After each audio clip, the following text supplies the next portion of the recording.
إن الحمد لله نحمده ونستعينه ونستغفره ونعوذ بالله من شرور أنفسنا ومن سيئات أعمالنا من يهدي الله فلا مضل له ومن يضلل فلا هادي له وأشهد أن لا إله إلا الله وحده لا شريك له وأشهد أن محمدا عبده ورسوله وبعد أعوذ بالله من الشيطان الرجيم بسم الله الرحمن الرحيم وقال ربكم ادعوني استجب لكم وبعد وقال النبي صلى الله عليه وسلم ليس شيء أكرم على الله من الدعاء وبعد ربي شرح لي صدري ويسر لي أمري واحلل عقدة من لساني يفقهوا قولي اما بعد۔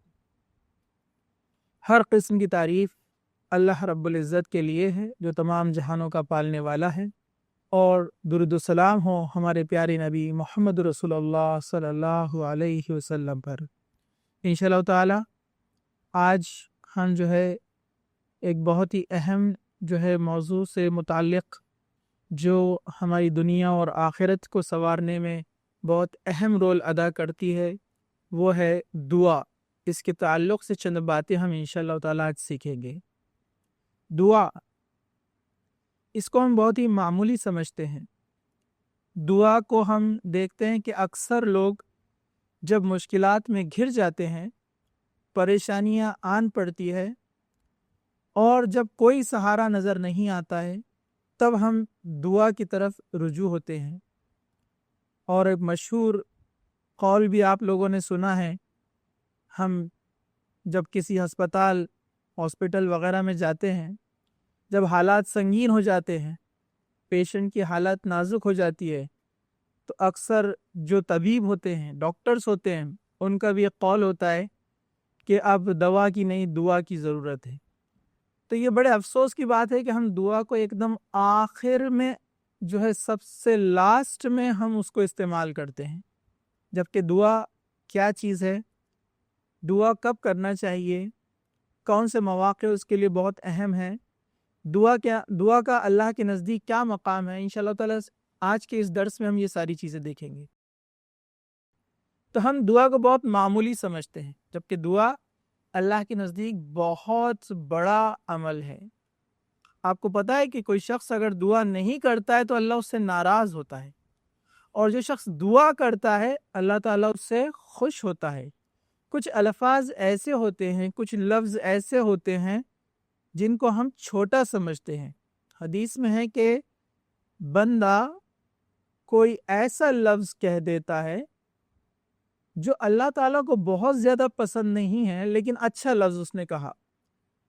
اللہ کے نزدیک وہ بہت زیادہ والا مقام والا لفظ نہیں ہے، لیکن اس نے کچھ اچھی بات کہی، تو اللہ تعالیٰ اس سے قیامت تک کے لیے راضی ہو جاتے، خوش ہو جاتے، مطلب اس کے گناہ معاف ہو جاتے، وہ جنتیوں میں شامل ہو جاتا ہے۔ اور کبھی کچھ الفاظ ایسے ہوتے ہیں جو انسان اس کو معمولی سمجھتا ہے، مطلب اس کے نزدیک وہ معمولی ہے۔ مطلب کوئی شخص پہلے اس نے ایسے الفاظ کہے جو اس کے نزدیک بہت معمولی تھے اچھائی کے لحاظ سے، لیکن اللہ تعالیٰ نے اس الفاظ کی بدولت اس کو ہمیشہ کے لیے پسند کر لیا۔ لیکن اس نے کچھ الفاظ ایسے کہے یا ایک لفظ ایسا کہا جو اس کے نزدیک ایسا بہت برا لفظ نہیں تھا، لیکن اللہ کو ناپسند ہوا، اور اللہ تعالیٰ اس سے قیامت تک کے لیے ناراض ہو جاتا ہے۔ تو یہ بہت اہم چیز ہے کہ ہم اچھی بات کہیں، اور دعا میں بھی ہم کوئی کنجوسی نہ کرے، اللہ تعالیٰ سے دعا مانگے۔ اللہ تعالیٰ خوش ہوتا ہے جب بندہ دعا کرتا ہے۔ ایک حدیث میں آپ کے سامنے رکھ کر اپنے ہم موضوع کی طرف آ جاتے ہیں کہ اللہ تعالیٰ دعا کرنے والے یا توبہ کرنے والے سے کتنا خوش ہوتا ہے۔ مسلم شریف کی حدیث ہے، امام نووی رحمۃ اللہ علیہ نے اس کو توبہ کے باب میں لکھا ہے کہ جب بندہ اللہ سبحانہ و تعالیٰ سے توبہ کرتا ہے تو اللہ تعالیٰ خوش ہوتا ہے۔ ویسے ہی جیسے کسی شخص نے بیابان میں یعنی ڈیزرٹ میں، صحارا میں اپنا اونٹ کھو دیا، جس پر اس کا پورا ساز و سامان، اس کے کھانے پینے کی چیز اس پر لدی تھی، وہ ایک پیڑ کے کنارے آرام کے لیے لیٹتا ہے، اور وہ جب آنکھ کھولتا ہے تو وہ اپنے اونٹ کو گم پاتا ہے، اس کا اونٹ وہاں پر نہیں ہوتا ہے۔ تو جب وہ آنکھ کھولتا ہے تو وہ تصور کرتا ہے کہ اب اس کی موت قریب ہے، زندگی سے مایوس ہو جاتا ہے، کیونکہ ریگستان میں سواری کا کھو جانا مطلب موت۔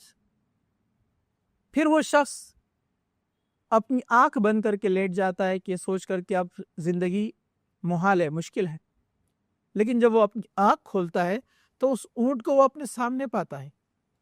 تو کہا کہ اس شخص کو اپنی سواری دوبارہ پانے کے بعد جو خوشی ہوتی ہے، اللہ تعالیٰ کو اس سے زیادہ خوشی ہوتی ہے بندہ جب گناہ کرنے کے بعد توبہ کرنے کے لیے اللہ کے حضور حاضر ہوتا ہے، اللہ اتنا خوش ہوتا ہے۔ تو دیکھیے، گناہ ہم کریں، نافرمانی ہم کریں اور توبہ کرنے آ رہے ہیں اور اللہ تعالیٰ خوش ہو رہا ہے۔ کتنا رحم دل ہے ہمارا رب، کتنا زیادہ ہم سے محبت کرتا ہے ہمارا رب کہ میرا بندہ واپس لوٹ آیا، اس کو اس کی خوشی ہے۔ لیکن کتنی افسوس کی بات ہے کہ ہم پھر بھی توبہ نہیں کرتے۔ کتنی بدقسمتی کی بات ہے اس شخص کے لیے جو گناہ کرے اور یہ سب کچھ جان کر بھی وہ توبہ نہ کرے۔ تو یہ دیکھیے توبہ کا اور دعا کا جو ہے مقام ہے۔ تو انشاءاللہ تعالیٰ آج ہم یہ چند چیزیں دیکھیں گے۔ تو میں نے آپ کے سامنے جو ہے قرآن مجید کی جو ہے آیت کا ایک چھوٹا سا ٹکڑا آپ کے سامنے پڑھا کہ وَقَالَ رَبُّكُمْ أَدْعُونِي أَسْتَجِبْ لَكُمْ، کہ تم دعا مانگو میں تمہاری دعا قبول کروں گا۔ اللہ تعالیٰ نے کہا کہ تم مجھ سے دعا مانگو میں تمہاری دعا قبول کروں گا۔ اللہ تعالیٰ نے آپ سے یہاں پر پرومس کیا، اللہ تعالیٰ اپنے وعدے سے نہیں مکھڑتا۔ اللہ تعالیٰ نے کہا کہ تم دعا کرو میں قبول کروں گا، گارنٹی اللہ سبحانہ وتعالیٰ خود دے رہا ہے۔ اسی طرح سورہ بقرہ کے اندر آپ پڑھیں گے آیت نمبر 185-86 جس میں رمضان کا ذکر ہے۔ اس سے پہلے اللہ تعالیٰ نے کہا کہ میرے بندے جب میرے تعلق سے سوال کرے، اللہ کے رسول صلی اللہ علیہ وسلم سے اللہ تعالیٰ کہہ رہے ہیں۔ قرآن مجید کیا ہے؟ اللہ کا کلام ہے، اور وہ کس کے درمیان ہے؟ اللہ اور اللہ کے رسول صلی اللہ علیہ وسلم کے درمیان بات چیت ہے۔ ہمارے نبی محمد رسول اللہ صلی اللہ علیہ وسلم کو اللہ تعالیٰ نے آخری نبی چن لیا، اور آپ سے جو گفتگو کی قرآن کے ذریعے، وحی کے ذریعے، وہ ہم تک پہنچائی گئی۔ تو قرآن کیا ہے کہ اللہ تعالیٰ اللہ کے رسول صلی اللہ علیہ وسلم سے مخاطب ہو کر پوری دنیا والوں کو پیغام دے رہا ہے۔ تو علماء نے یہاں پر ایک بہت اچھی بات بتائی، مفسرین نے، جب بھی اللہ سبحانہ تعالیٰ قرآن مجید میں کہتا ہے کہ بندوں کو یہ پیغام پہنچانا ہے اے نبی، تو اللہ تعالیٰ کیا کہتا تھا وہاں پر؟ قل، کہ جاؤ ان سے کہو۔ قرآن مجید میں 300 سے زیادہ مرتبہ یہ لفظ آیا ہے قل، کہ قل اے نبی کہو ان سے جا کر۔ لیکن یہاں پر جو آیت نمبر 185 سورہ بقرہ کی ہے، اس میں اللہ تعالیٰ نے قل کا لفظ بھی استعمال نہیں کیا۔ تو مفسرین کہتے ہیں یہاں پر بات آ رہی ہے دعا کے متعلق، کہ اے نبی محمد صلی اللہ علیہ وسلم میرے بندے جب دعا کے تعلق سے سوال کرے، تو یہاں پر اللہ تعالیٰ نے یہ نہیں کہا کہ آپ کہہ دیجئے، ڈائریکٹ اللہ تعالیٰ بندوں سے مخاطب ہو گیا، اور اللہ تعالیٰ نے کہا کہ جب بھی میرے بندے مجھ سے سوال کرتے ہیں، اپنی دعا، اپنی عرضی پیش کرتے ہیں، میں قبول کرتا ہوں۔ تو بس انہیں بھی چاہیے کہ وہ صرف میری عبادت کرے اور مجھ ہی سے مانگے۔ تو اللہ تعالیٰ نے یہاں پر ایک توحید کا بہت بڑا پیغام دیا ہے، بیچ میں اللہ کے رسول صلی اللہ علیہ وسلم کو بھی نہیں رکھا، کہا کہ میرے بندے جب مجھ سے سوال کرے، کچھ دعا کرے، تو وہ مجھ سے ڈائریکٹ مانگے، میں ان کی دعا قبول کرتا ہوں۔ اللہ تعالیٰ نے کہا کہ میں ان کے شے رگ سے بھی قریب ہوں۔ تو یہاں پر مفسرین نے بہت اچھی بات کہی کہ اللہ تعالیٰ نے یہاں پر سیدھے مانگنے کا حکم دیا، ایک، اور دوسرا اللہ تعالیٰ نے کہا کہ مجھ سے ہی مانگے اور میری ہی عبادت کرے۔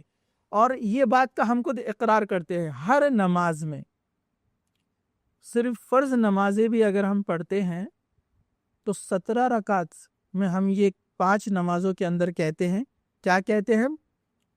ایاک نعبد و ایاک نستعین، ہم صرف تیری عبادت کرتے ہیں اور صرف تجھ ہی سے مانگتے ہیں۔ بولتے ہیں ہم صرف تجھ ہی سے مانگتے ہیں، پھر دوسروں کے سامنے ہاتھ پھیلاتے ہیں کہ اللہ کے علاوہ بھی کوئی ذات ہے جو دے سکتی ہے، تو یہ شرک ہے۔ تو ہم خود اقرار کر رہے ہیں، اللہ تعالیٰ اس گواہی کو سامنے رکھے گا قیامت کے دن کہ تم خود کہتے تھے ایاک نعبد و ایاک نستعین، ہم تیری ہی عبادت کرتے ہیں اور تجھ ہی سے مانگتے ہیں۔ تو اللہ تعالیٰ سے مانگنا چاہیے، اور اللہ تعالیٰ کہتا ہے میں قبول کرتا ہوں۔ اسی طرح جو ہے ترمذی کی ایک جو ہے حدیث ہے کہ اللہ کے رسول صلی اللہ علیہ وسلم نے فرمایا، حضرت ابو ہریرہ رضی اللہ عنہ اس کے راوی ہے کہ لیس شیء اکرم علی اللہ من الدعاء. حضرت ابو ہریرہ رضی اللہ عنہ کہتے ہیں کہ رسول اکرم صلی اللہ علیہ وسلم نے فرمایا، اللہ کے نزدیک دعا سے زیادہ افضل عمل کوئی نہیں ہے. اللہ کو دعا سب سے افضل عمل نظر آتا ہے. دعا نہ مانگنے والے کا کیا ہوگا؟ حضرت عائشہ رضی اللہ عنہ نے سوال کیا، اس میں دعا اور توبہ دونوں کے تعلق سے ہے، کہ ایک شخص تھا مدینہ میں، عبداللہ بن جدان، کہا کہ اس کا کیا معاملہ ہوگا. حضرت عائشہ نے سوال کیوں کیا؟ کیونکہ عبداللہ جدان وہ شخص تھا، عبداللہ بن جدان، جو بہت سارا کھانا تیار کرتا دن میں اور غریب لوگوں میں بانٹتا. بہت سخی تھا، ایمان نہیں لایا، لیکن یہاں پر یہ یاد رکھنا ہے کہ وہ مسلمان نہیں ہوا تھا. تو کیا وہ جنت میں جائے گا؟ اللہ کے رسول صلی اللہ علیہ وسلم نے فرمایا عبداللہ بن جدان جنت میں نہیں جائے گا، کیونکہ اس نے ایک بار بھی اپنے رب سے معافی نہیں مانگی. ایک یہ بات ہوئی یہاں پر. دوسرا، ایک اور روایت میں آتا ہے کہ اللہ کے رسول صلی اللہ علیہ وسلم نے فرمایا کہ جب بندہ اللہ تعالیٰ سے دعا نہیں کرتا ہے، توبہ استغفار نہیں کرتا ہے، تو اللہ تعالیٰ اس سے ناراض ہوتا ہے. اللہ کے رسول صلی اللہ علیہ وسلم نے فرمایا، میں اللہ تعالیٰ کے سب سے قریب ہوں، پھر بھی میں دن میں سے 100 مرتبہ استغفار کرتا ہوں. ایک روایت میں کہ 70 مرتبہ استغفار کرتا ہوں. تو اللہ سے دعا مانگنی چاہیے اور توبہ استغفار کرتے رہنا چاہیے، کیونکہ اللہ کو سب سے افضل عمل یہ جو ہے دعا اللہ کے قریب زیادہ ہے. چلیے، دعا ایک ایسی چیز ہے جو تقدیر کو بدل دیتی ہے. تقدیر کو کوئی چیز بدل نہیں سکتی. جیسے حدیث ہے کہ تقدیر لکھی جا چکی ہے، سیاہی سوکھ چکی ہے، قلم رکھ دیا گیا ہے. مطلب اللہ تعالیٰ نے دنیا بننے کے پہلے ہی تمام انسانوں کی تقدیر لکھ دی. قلم بنایا سب سے پہلے اللہ تعالیٰ نے، قلم کو کہا کہ لکھ دے جو کچھ ہونے والا ہے، اور قلم نے سب کچھ لکھ دیا. یہ لوح محفوظ میں ہے. کہا کہ سیاہی سوکھ چکی ہے، اب یہ تقدیر لکھی جا چکی ہے. پھر اب اس حدیث کا مطلب یہاں پر کیا ہے؟ حضرت سلمان فارسی رضی اللہ عنہ کہتے ہیں کہ رسول اکرم صلی اللہ علیہ وسلم نے فرمایا، تقدیر کو دعا کے علاوہ کوئی چیز نہیں بدل سکتی، اور عمر میں نیکی کے علاوہ کوئی چیز اضافہ نہیں کر سکتی. اس کی تشریح میں علماء نے بہت ساری باتیں لکھی. جیسے حضرت عمر رضی اللہ عنہ کی ایک مشہور جو ان کا عمل روایت میں آتا ہے وہ یہ تھا، حضرت عمر جب بھی عمرہ کے لیے جاتے اور طواف کرتے تو لوگوں نے آپ کی زبان سے یہ الفاظ کہتے ہوئے سنے کہ اے اللہ، مطلب آگے مستقبل میں مجھ سے جو غلطیاں یا گناہ ہونے والے ہیں، اے اللہ اس کو نیکیوں سے بدل دے. تو وہ فیوچر کے تعلق سے کر رہے ہیں نا دعا، تقدیر کے تعلق سے، کہ اے اللہ اگر مجھ سے کچھ غلطیاں یا گناہ معصیت کے کام ہونے والے ہیں تو اس کو نیکیوں سے بدل دے. تو ان تمام چیزوں کو رکھ کر جو ہے علماء اور جو ہے مفسرین نے لکھا، اس کا مطلب یہ ہے کہ اللہ تعالیٰ نے ایک تو آپ کے جو ہے تقدیر میں یہ بھی لکھ دیا تھا کہ جو گناہ آپ سے ہونے والے تھے آپ نے اس کو جو ہے سمجھ لیا، یعنی اللہ تعالیٰ کی تقدیر پر ایمان لے آئے، اور آپ نے اللہ تعالیٰ کے خوف سے ڈر کر توبہ کی، اور توبہ کے بدلے اللہ تعالیٰ نے آپ کی جو ہے گناہ کو معاف کر دیا اور تقدیر کو بدل دیا. یہ بھی تقدیر میں لکھا ہوا ہے. مطلب آپ توبہ کریں گے اور اللہ تعالیٰ سے دعا کریں گے کہ مستقبل میں بھی ایسا کچھ نہ ہو، گناہ اور معصیت کے کام، تو یہ بھی تقدیر میں لکھا ہوا ہے کہ آپ ایسی دعا کریں گے. تو اس کو سمجھنے کی ضرورت ہے کہ تقدیر کا جو معاملہ ہے، بہت سارے لوگ غلط فہمی میں پڑ جاتے ہیں. ہمارا یہ ٹاپک نہیں ہے، مختصر سا، لیکن یہاں پر دیکھیں گے تقدیر کا معاملے کے تعلق سے اللہ کے رسول صلی اللہ علیہ وسلم نے فرمایا کہ مجھے خوف ہے کہ میری امت اپنی سستی کو کہیں تقدیر پر نہ ڈال دے. جیسے حضرت عمر رضی اللہ عنہ کے زمانے میں ایک شخص کو لایا گیا جس نے چوری کی تھی. تو حضرت عمر نے کہا کہ اس کے ہاتھ کاٹ دیے جائے. تو وہ کہنے لگا اے امیر المومنین، میری تقدیر میں تھا چوری کرنا، آپ میرے ہاتھ کیسے کاٹ سکتے؟ حضرت عمر نے زبردستی اس کو پکڑوایا، وہ چیختا رہا، اس کے ہاتھ کاٹ دیے گئے. پھر حضرت عمر نے کہا کہ تیری تقدیر میں ہاتھ کٹنا لکھے تھے، میں اس میں کیا کر سکتا؟ مطلب اس نے جیسا سوال کیا تھا اس کو ویسے ہی جواب دیا گیا. تو اللہ کے رسول نے پہلے ہی کہا کہ مجھے ڈر ہے کہ میری قوم جو ہے سستی کو تقدیر پہ نہ ڈال دے. تو یاد رکھیے تقدیر جو ہوتی ہے یہ اللہ کے علم سے ہے، اللہ کے نالج سے ہے، اور اللہ تعالیٰ کا نالج جو علم جو ہے وہ 100% رائٹ ہے. جیسے مثال کے طور پر ہم دیکھتے ہیں کوئی طالب علم ہے، پڑھائی نہیں کرتا ہے، تو ٹیچر کیا بولتا ہے یہ فیل ہو جائے گا، اور وہ واقعی میں پڑھائی نہیں کرتا اور فیل ہو جاتا ہے. تو آپ ٹیچر کو بلیم کر سکتے ہیں کہ انہوں نے کہا تھا فیل ہو جائے گا اس لیے فیل ہوا؟ نہیں، ٹیچر نے ایک اندازہ لگایا. تقدیر کا معنی بھی قدر سے آتا ہے، قدر مطلب اندازہ لگانا. تو ٹیچر نے اندازہ لگایا اس کے حالات کے اعتبار سے، لیکن اللہ تعالیٰ عالم الغیب ہے، اس کا اندازہ 100% صحیح ہے. تو اللہ تعالیٰ نے جبر نہیں کیا کہ یہ لوگوں کو جہنم میں ڈالنا ہے، یہ لوگوں کو جنت میں ڈالنا ہے. اللہ تعالیٰ نے اپنے علم کے مطابق تقدیر لکھا کہ لوگ ایسا کریں گے اور وہ ایسے عمل کریں گے جنت میں چلے جائیں گے، برے عمل کریں گے اور جہنم میں چلے جائیں گے. تو یہ بات ہمیں واضح ہونا چاہیے. تو علماء نے اس کے تعلق سے لکھا دعا تقدیر کو بدل دیتی ہے، مطلب دعا کرنا بھی ان کی تقدیر میں لکھا تھا. پھر انہوں نے لیکن آگے لکھا واللہ عالم، یہ اللہ بہتر جانتا ہے. لیکن یہ بات اپنی جگہ 100% صحیح ہے کہ دعا تقدیر کو بدل دیتی ہے، اس لیے دعا کرنے کا حکم دیا گیا ہے. اور یہ ترمذی کی حدیث جو ہے یہ صحیح ہے، جو آپ کے سامنے حضرت سلمان فارسی کی روایت سے بیان کی گئی ہے. اسی طرح حضرت عبداللہ بن عمر رضی اللہ عنہ کہتے ہیں کہ رسول اکرم صلی اللہ علیہ وسلم نے فرمایا ان الدعاء ينفع مما نزل من ومما لم ينزل فعلیکم عباد اللہ بالدعاء. وہ فرماتے ہیں کہ اللہ کے رسول صلی اللہ علیہ وسلم فرمایا دعا نازل شدہ آفات اور جو بھی نازل ابھی نہیں ہوئی ہے سب کے لیے نفع بخش ہے، لہٰذا اللہ کے بندو دعا کیا کرو. کیا فرمایا انہوں نے، اللہ کے رسول نے، کہ جو آفتیں نازل ہوئی ہے، مطلب کرنٹ سچویشن میں اگر آپ مشکلات میں ہیں یا جو ابھی نہیں آئی ہے آفتیں جو آنے والی ہے، تو اس کے لیے بھی تم دعا کرو، اللہ تعالیٰ اس کو ہٹا دے گا.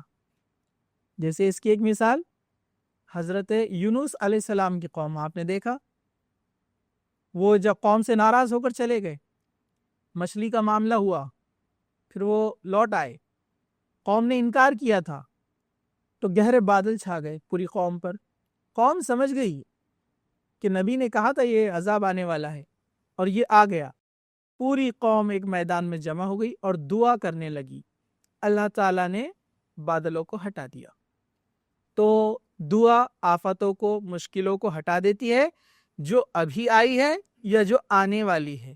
تو دعا تقدیر کو اس طرح بدلتی ہے. دیکھیے کہ بندہ دعا کرتا ہے اور اللہ تعالیٰ اس کی مشکلات کو وہاں سے ہٹا دیتا ہے، یا آنے والی مشکلات کو اللہ سبحانہ وتعالیٰ پہلے ہی روک دیتا ہے. تو یہ دعا کا اثر ہوتا ہے. اسی طرح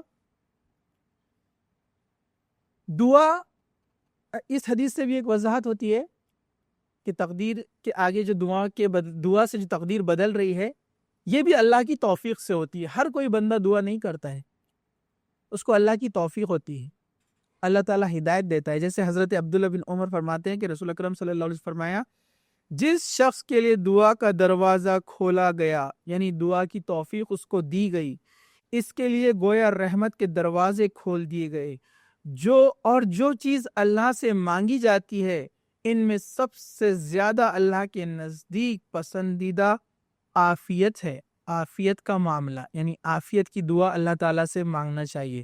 اور عافیت جو چیز ہوتی ہے نا، مطلب عافیت کا معنی بڑا گہرا ہے. مطلب انسان ہر حال میں خوش رہے، سکون میں رہے، مینٹلی فزیکلی ریلیکس رہے، یہ عافیت میں سب چیزیں شامل آ جاتی ہیں. تو یہ سب سے افضل دعا ہے. تو یہاں جو بات کی جا رہی ہے اصل وہ یہ ہے کہ جس کے لیے دعا کا دروازہ کھولا جاتا ہے اس کے لیے رحمت آ جاتی ہے، بہت رحمت نازل ہوتی ہے. تو یہ اللہ تعالیٰ کی طرف سے ہوتا ہے کہ کسی کے لیے دعا کا دروازہ کھول دے. لیکن ہم یہ بات جانتے ہیں کہ اللہ تعالیٰ توفیق کس کو دیتا ہے اور مدد کس کو کرتا ہے.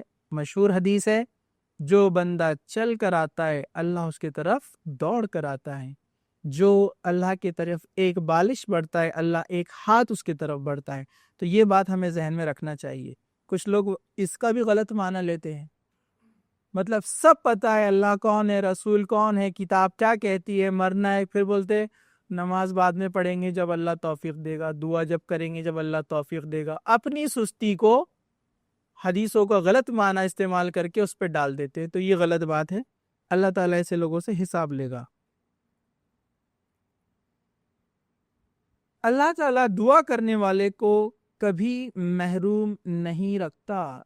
اللہ تعالیٰ کسی کی بھی دعا رد نہیں کرتا جب وہ خالص دل دعا کرے. ہاں، کس کی نہیں کرتا ہے اللہ سبحانہ تعالیٰ، آگے باتیں آئیں گی. حضرت سلمان فارسی کہتے ہیں کہ رسول اکرم صلی اللہ علیہ وسلم نے فرمایا، تمہارا رب بڑا حیا کرنے والا ہے اور سخی ہے. جب بندہ اس کے حضور ہاتھ اٹھاتا ہے تو اللہ اسے خالی نہیں لوٹاتا، اسے شرم آتی ہے. مطلب ایک بندہ جب خالص دل سے اللہ تعالیٰ کے سامنے ہاتھ اٹھاتا ہے، گڑ گڑاتا ہے، مانگتا ہے، تو اللہ تعالیٰ کو شرم محسوس ہوتی ہے کہ اس کو خالی ہاتھ لوٹائے. اللہ تعالیٰ بڑا سخی ہے اور اللہ تعالیٰ بہت رحم کرنے والا ہے. تو اللہ تعالیٰ کو اچھا نہیں لگتا ہے کہ ایک بندہ ہاتھ اٹھائے اس کے سامنے اور اللہ تعالیٰ اس کو نہ دے. ہاں، جب غیر کے سامنے غیر اللہ کے سامنے ہاتھ بندہ اٹھاتا ہے اللہ سب سے زیادہ ناراض ہوتا ہے، کیونکہ اللہ شرک کو پسند نہیں کرتا. اور ایسا شخص بنا توبہ کے مر جائے جو اللہ کے علاوہ کسی اور سے مانگا کرتا تھا، وہ جنت میں داخل نہیں ہوگا. لیکن جو اللہ کے سامنے ہاتھ اٹھاتا ہے، بھلے سے اس نے کتنے ہی گناہ کیے ہو، لیکن اب وہ توبہ کرتا ہے اور معافی مانگتا ہے اپنے گناہ کی اور اپنی کوئی دعا خواہش رکھتا ہے، اللہ تعالیٰ اس کو ناراض نہیں کرتا، اس کو واپس نہیں لوٹاتا. اسی طرح جیسے میں نے ترمذی کی حدیث آپ کے سامنے پہلے ہی بیان کر دی، جو شخص اللہ تعالیٰ سے نہیں مانگتا اللہ تعالیٰ اس سے ناراض ہوتا ہے، مطلب اللہ تعالیٰ اس سے خوش نہیں ہوتا ہے. تو ہمیں ہر حال میں اللہ سبحانہ و تعالیٰ سے دعا مانگنی چاہیے. چلیے ہم آگے چلتے ہیں. دعا بہت سارے لوگ کرتے ہیں، پھر کہتے ہیں ہماری دعا قبول نہیں ہوتی. تو دعا کا طریقہ بھی اور اس کے آداب بھی ہم کو معلوم ہونا چاہیے. ٹھیک ہے، یہ جو آداب ہے، آپ بولیں گے ایک انسان کبھی کبھی کچھ حالات میں تو ان آداب کا پورا خیال نہیں رکھتا ہے، وہ تو ایسے ہی مانگ لیتا ہے دعا اور اللہ قبول کرتا ہے. بے شک اللہ تعالیٰ قبول کر سکتا ہے، پوری ملکیت اس کی ہے، پوری کائنات اس کی ہے، تمام اختیارات اس کے ہاتھ میں، وہ جو چاہے وہ کرے. لیکن اس نے کچھ چیزیں ہمیں سکھائی ہے نبی کے ذریعے سے، اس کے آخری رسول صلی اللہ علیہ وسلم کے ذریعے سے.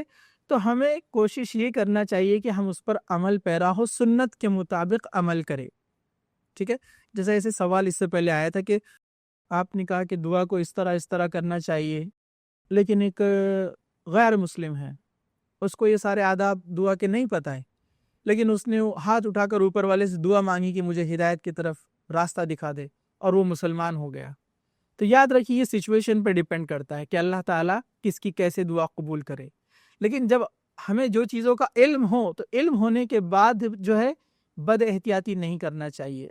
ان اصولوں کو، ان ضابطوں کو، ان سنت طریقوں کو ہمیں جو ہے فالو کرنا چاہیے، اپنانا چاہیے. تو دعا کے تعلق سے ایک طویل حدیث آتی ہے، میں مختصر سے بیان کرتا ہوں.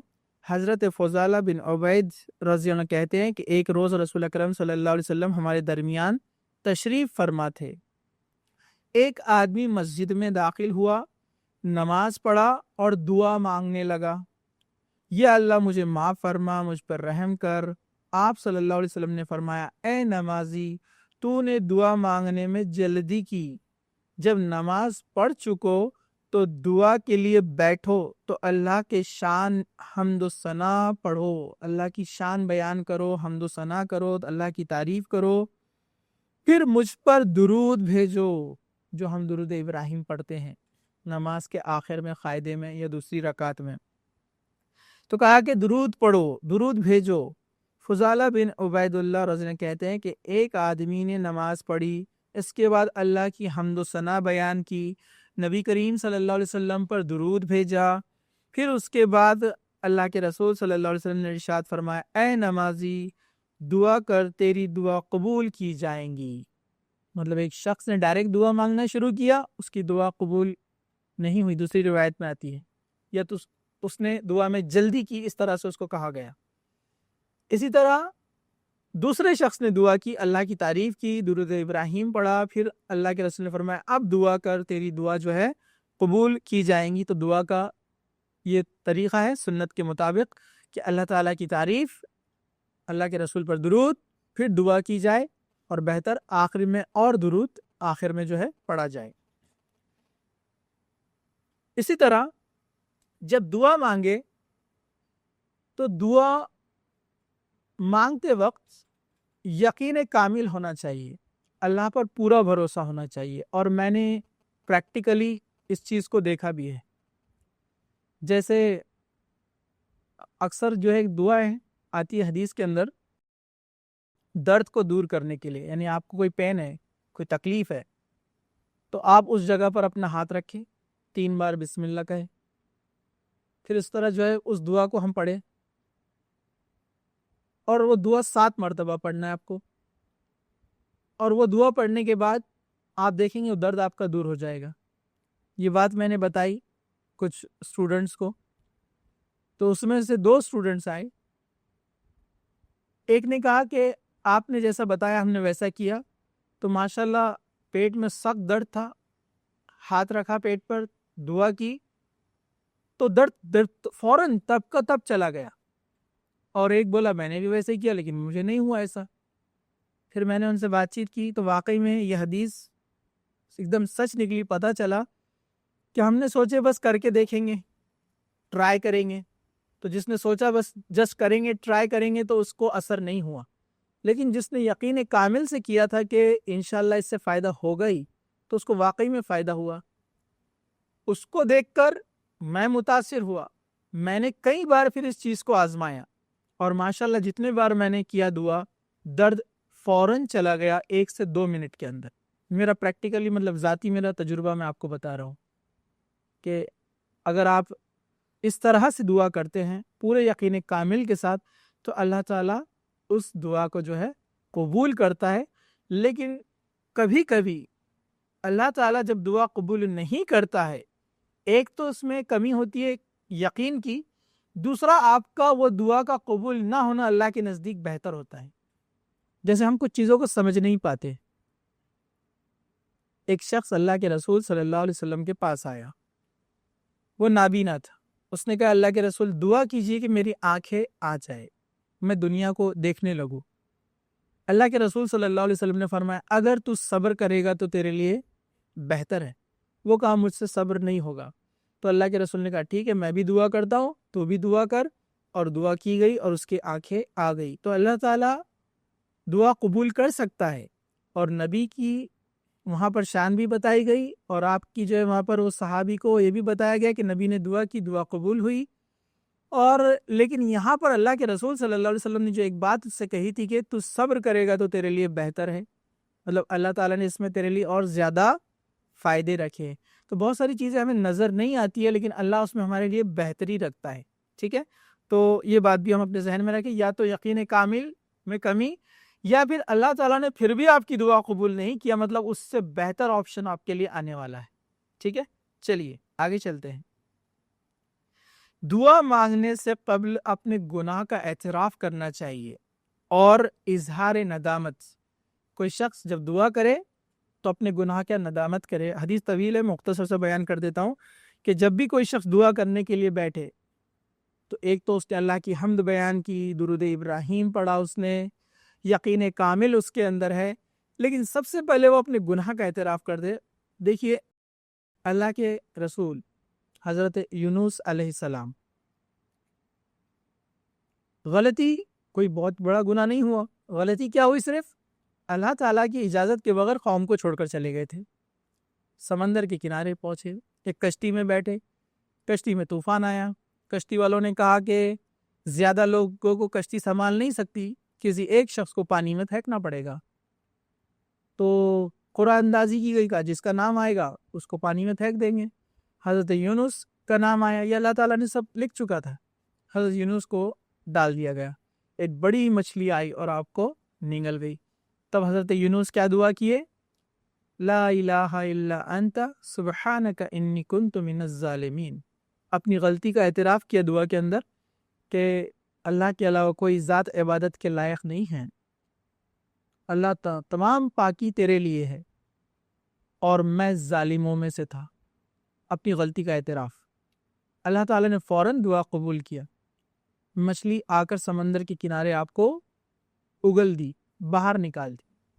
تو یہ اہم چیز ہے کہ دعا مانگتے وقت ہم اپنے گناہ کا اعتراف کریں کہ فلاں غلطی مجھ سے ہوئی، انشاءاللہ میں توبہ کرتا ہوں اور دوبارہ اس طرف نہ کرنے کی نیت کرتا ہوں، تو اللہ تعالیٰ ایسی دعا کو بہت جلد قبول کرتا ہے، جیسے حضرت یونس علیہ السلام کی دعا کے تعلق سے یہاں پر ذکر کیا گیا ہے۔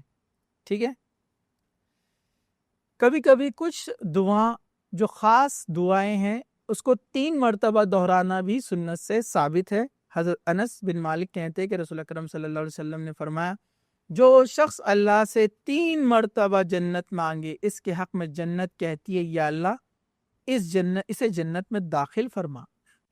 جو شخص 3 مرتبہ آگ سے پناہ مانگے، آگ کہتی ہے یا اللہ اسے آگ سے بچا لے۔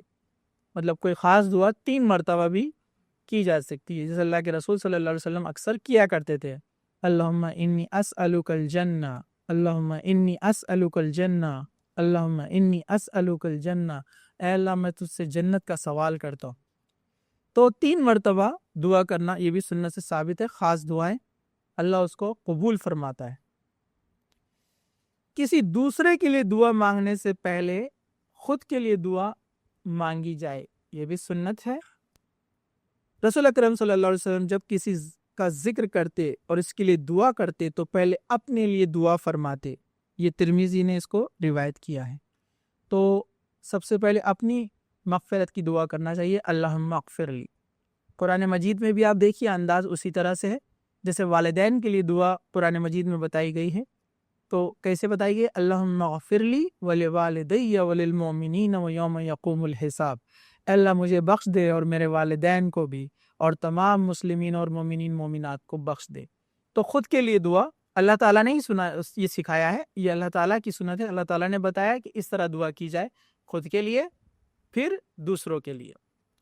اسی طرح جو ہے دعا مختصر ہو لیکن جامع ہو، الفاظ کم ہو لیکن معنی گہرا ہو، جیسے اللہ کے رسول صلی اللہ علیہ وسلم کیا کرتے تھے۔ اتنی دعائیں اگر ہم یاد کر لیں تو کافی ہے، پیدائش سے لے کر موت تک اللہ کے رسول تمام دعائیں سکھا کر چلے گئے، کوئی نئی دعا کرنے کی ہم کو ضرورت نہیں ہے، یا نئی دعائیں خاص عربی میں بنانے کی ضرورت نہیں ہے، ایک تو سنت کے خلاف عمل ہوگا۔ ہاں عام دعائیں جو ہوتی ہے انسان کر سکتا ہے، جو حدیثوں سے نہیں ملتی لیکن ضرورت ہے انسان کی، یا اللہ میرے والد بیمار ہیں ان کو شفا عطا کر، تو یہ دعا تو کوئی بھی سمجھ سکتا ہے، لاجیکلی درست ہے۔ لیکن جو خواہ کی لوگ لمبی چوڑی دعائیں خاص طور سے بنائے ہیں تو یہ بدعت ہے۔ اللہ کے رسول مختصر کرتے لیکن اس کے معنی بڑا گہرے ہوتے، ربنا آتنا فی الدنیا حسنۃ وفی الآخرۃ حسنۃ وقنا عذاب النار، دنیا پوری آ گئی، آخرت پوری آ گئی، چند الفاظ ایک لائن کے اندر تمام آسانیاں، سہولتیں اور نیکیاں اور آپ کو ہر چیز مل گئی۔ تو یہ سنت دعاؤں کا جو ہے زبردست جو ہے انداز ہے، الفاظ کم ہوتے ہیں اور آپ کی تمام چیزیں اس کے اندر شامل ہو جاتی ہے۔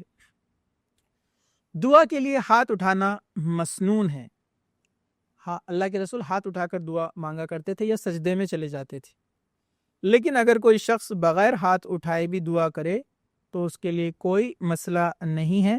حضرت عائشہ فرماتی ہیں کہ رسول اکرم صلی اللہ علیہ وسلم نماز میں تشہد اور درود کے بعد یہ دعا مانگتے تھے، یا اللہ میں تیرے جناب سے عذاب قبر، مسیح دجال کے فتنے، موت و حیات کی آزمائش سے، گناہ اور قرض سے پناہ مانگتا ہوں۔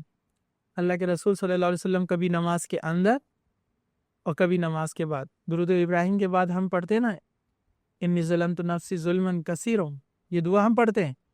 اس اللہ کے رسول کبھی کبھی اس جگہ دوسری دعا بھی پڑھتے تھے، اللہم انی اعوذ بک من عذاب القبر واعوذ بک من فتنۃ المسیح الدجال واعوذ بک من فتنۃ المحیا والممات واعوذ بک من المأثم والمغرم. مطلب عذاب قبر سے، آگ کے عذاب سے، دجال کے فتنے سے، زندگی اور موت کے شر سے. یہ دعا اللہ کے رسول کرتے تھے سلام سے پہلے اور کبھی سلام کے بعد بھی. تو یہ مسلم شریف کی روایت ہے. کوئی شخص اگر دعا کرے، مطلب بیٹھے ہم لوگ یہاں پر، جیسے میں اگر کچھ دعا کروں تو دعا کرنے والے کا کام ہے کہ جب وہ دعا کرے تو خود کو بھی اس میں شامل کرے اور دوسرے جو لوگ بیٹھے ہوئے ہیں ان کو بھی دعا میں شامل کرے، نہ ہی صرف اپنے لیے کر لے. تو یہ سنت طریقہ ہے. اسی طرح دعا کرنے والے اور دعا سننے والے دونوں بھی جو ہے دعا کے آخر میں آمین کہے، کیونکہ سورہ فاتحہ ایک دعا ہے. نماز میں جب کی جاتی ہے تو ہم کو حکم دیا گیا ہے کہ ہم آمین کہیں، اور اگر ہماری آمین فرشتوں کی آمین سے مل جائے تو اس شخص کے تمام پچھلے گناہ معاف کر دیے جاتے ہیں. تو آمین کہنا چاہیے. اور جب ہم دعا کرتے ہیں تو فرشتے بھی آمین کہتے ہیں. تو دعا کے بعد آمین کہنا چاہیے، دعا کرنے والے نے بھی، اور دعا کو جو سن رہا ہے اس نے بھی آمین کہنا چاہیے. یہ بھی سنت طریقہ ہے. معمولی سے معمولی چیز کے لیے بھی دعا کرنی چاہیے. جیسے حضرت انس کہتے ہیں کہ رسول اکرم صلی اللہ علیہ وسلم نے فرمایا، تم میں سے ہر ایک کو اپنی ہر ضرورت اللہ سے مانگنی چاہیے، حتیٰ کہ جوتے کا تسمیہ بھی ٹوٹ جائے تو اللہ سے مانگو. جوتے کا جو تسمیہ بند ہوتا ہے نا، چھوٹی سی چیز ہے، کبھی خریدنا بھی نہیں پڑتی ہے، کوئی بھی دے دیتا ہے، تو وہ بھی اگر ٹوٹ جائے تو اللہ سے مانگو. صحابہ کا معاملہ ایسا تھا، گھر میں نمک بھی اگر ختم ہو جائے تو اللہ سے مانگتے تھے. بے شک جا کر خریدیں گے، آپ ہی لے کر آئیں گے، لیکن اللہ سے دعا مانگتے تھے. تو یہ بہت اہم چیز ہے کہ ہر چھوٹی سی چھوٹی چیز اللہ سے مانگنی چاہیے اور ہر بڑی سے بڑی چیز اللہ سے مانگنی چاہیے. دعا کے وقت بہتر ہے کہ آپ کا جو ہے رخ قبلے کی طرف رخ ہو، ہاتھ اٹھائے، اللہ کی تعریف کرے، درود ابراہیم پڑھے، خلوص نیت اور کامل یقین کے ساتھ دعا کرے، گناہ کا اعتراف کرے، جامع الفاظ کا استعمال کرے. یہ تمام چیزیں یہاں پر آ گئی جو ہم نے دیکھا. یہ دعا کے لیے جو ہے طریقہ یا سنت یا کہیں گے ہم آداب ہے. وہ کلمات جن کے ذریعے دعا قبول کی جاتی ہے بہت اہم چیز ہے. دعا تو بہت سارے لوگ کرتے ہیں، لیکن کچھ الفاظ، کچھ کلمات ایسے جس سے ہمارا رب خوش ہوتا ہے، اور وہ اللہ تعالیٰ کے ہے اسم اعظم. اسم اعظم اللہ تعالیٰ کے بڑے نام، بڑی صفات جو اللہ تعالیٰ کی ہے، ان ناموں سے اگر دعا کی جائے اللہ تعالیٰ اس کو رد نہیں کرتا. حضرت برائدہ رضی اللہ عنہ فرماتے کہ رسول اکرم صلی اللہ علیہ وسلم نے ایک آدمی کو کہتے ہوئے سنا، وہ کہہ رہا تھا، اللہم انی اسألک بأن انت لا الہ الا انت الاحد الصمد الذی لم یلد ولم یولد ولم یکن لہ کفوا احد. مطلب اس نے کہا، اللہم انی اسألک بانت، اللہ میں تجھ سے سوال کرتا ہوں، لا الہ الا انت، کہ تیرے علاوہ کوئی عبادت کے لائق نہیں ہے. اور آگے اس نے سورہ اخلاص کو پورا آگے جوڑ دیا، احد الصمد الذی لم یلد ولم یولد. جو سورہ اخلاص ہے اللہ کو بہت پسند ہے، اس لیے تو کہا کہ سورہ اخلاص کا پڑھنا 1/3 قرآن پڑھنے کے برابر ثواب ملتا ہے. 3 بار سورہ اخلاص آپ نے پڑھا، قل هو اللہ احد، 1 قرآن پڑھنے کا ثواب ہے. قرآن کا حق ختم نہیں ہوتا ہے، وہ تو آپ کو پڑھنا ہے ہی، لیکن ثواب ملتے رہتا ہے.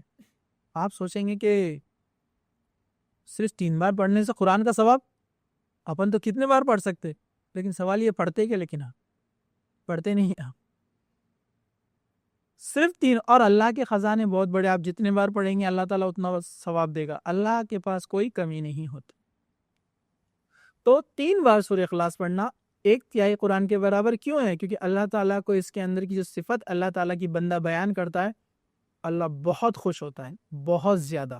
تو اس بندے نے اس طرح سے دعا کی تو آپ صلی اللہ علیہ وسلم نے فرمایا، اس شخص نے اللہ کے اسم اعظم کے وسیلے سے دعا مانگی ہے، اور اس اسم اعظم کے وسیلے سے جب اللہ سے کوئی مانگتا ہے تو وہ اس کو عطا کرتا ہے، اور جب اس کی دعا کی جاتی ہے تو وہ اس کو فوراً قبول کرتا ہے۔ ابن ماجہ کی روایت ہے، تاکہ اس طرح کوئی دعا مانگے گا اللہ تعالیٰ اس کی دعا ضرور قبول کرے گا۔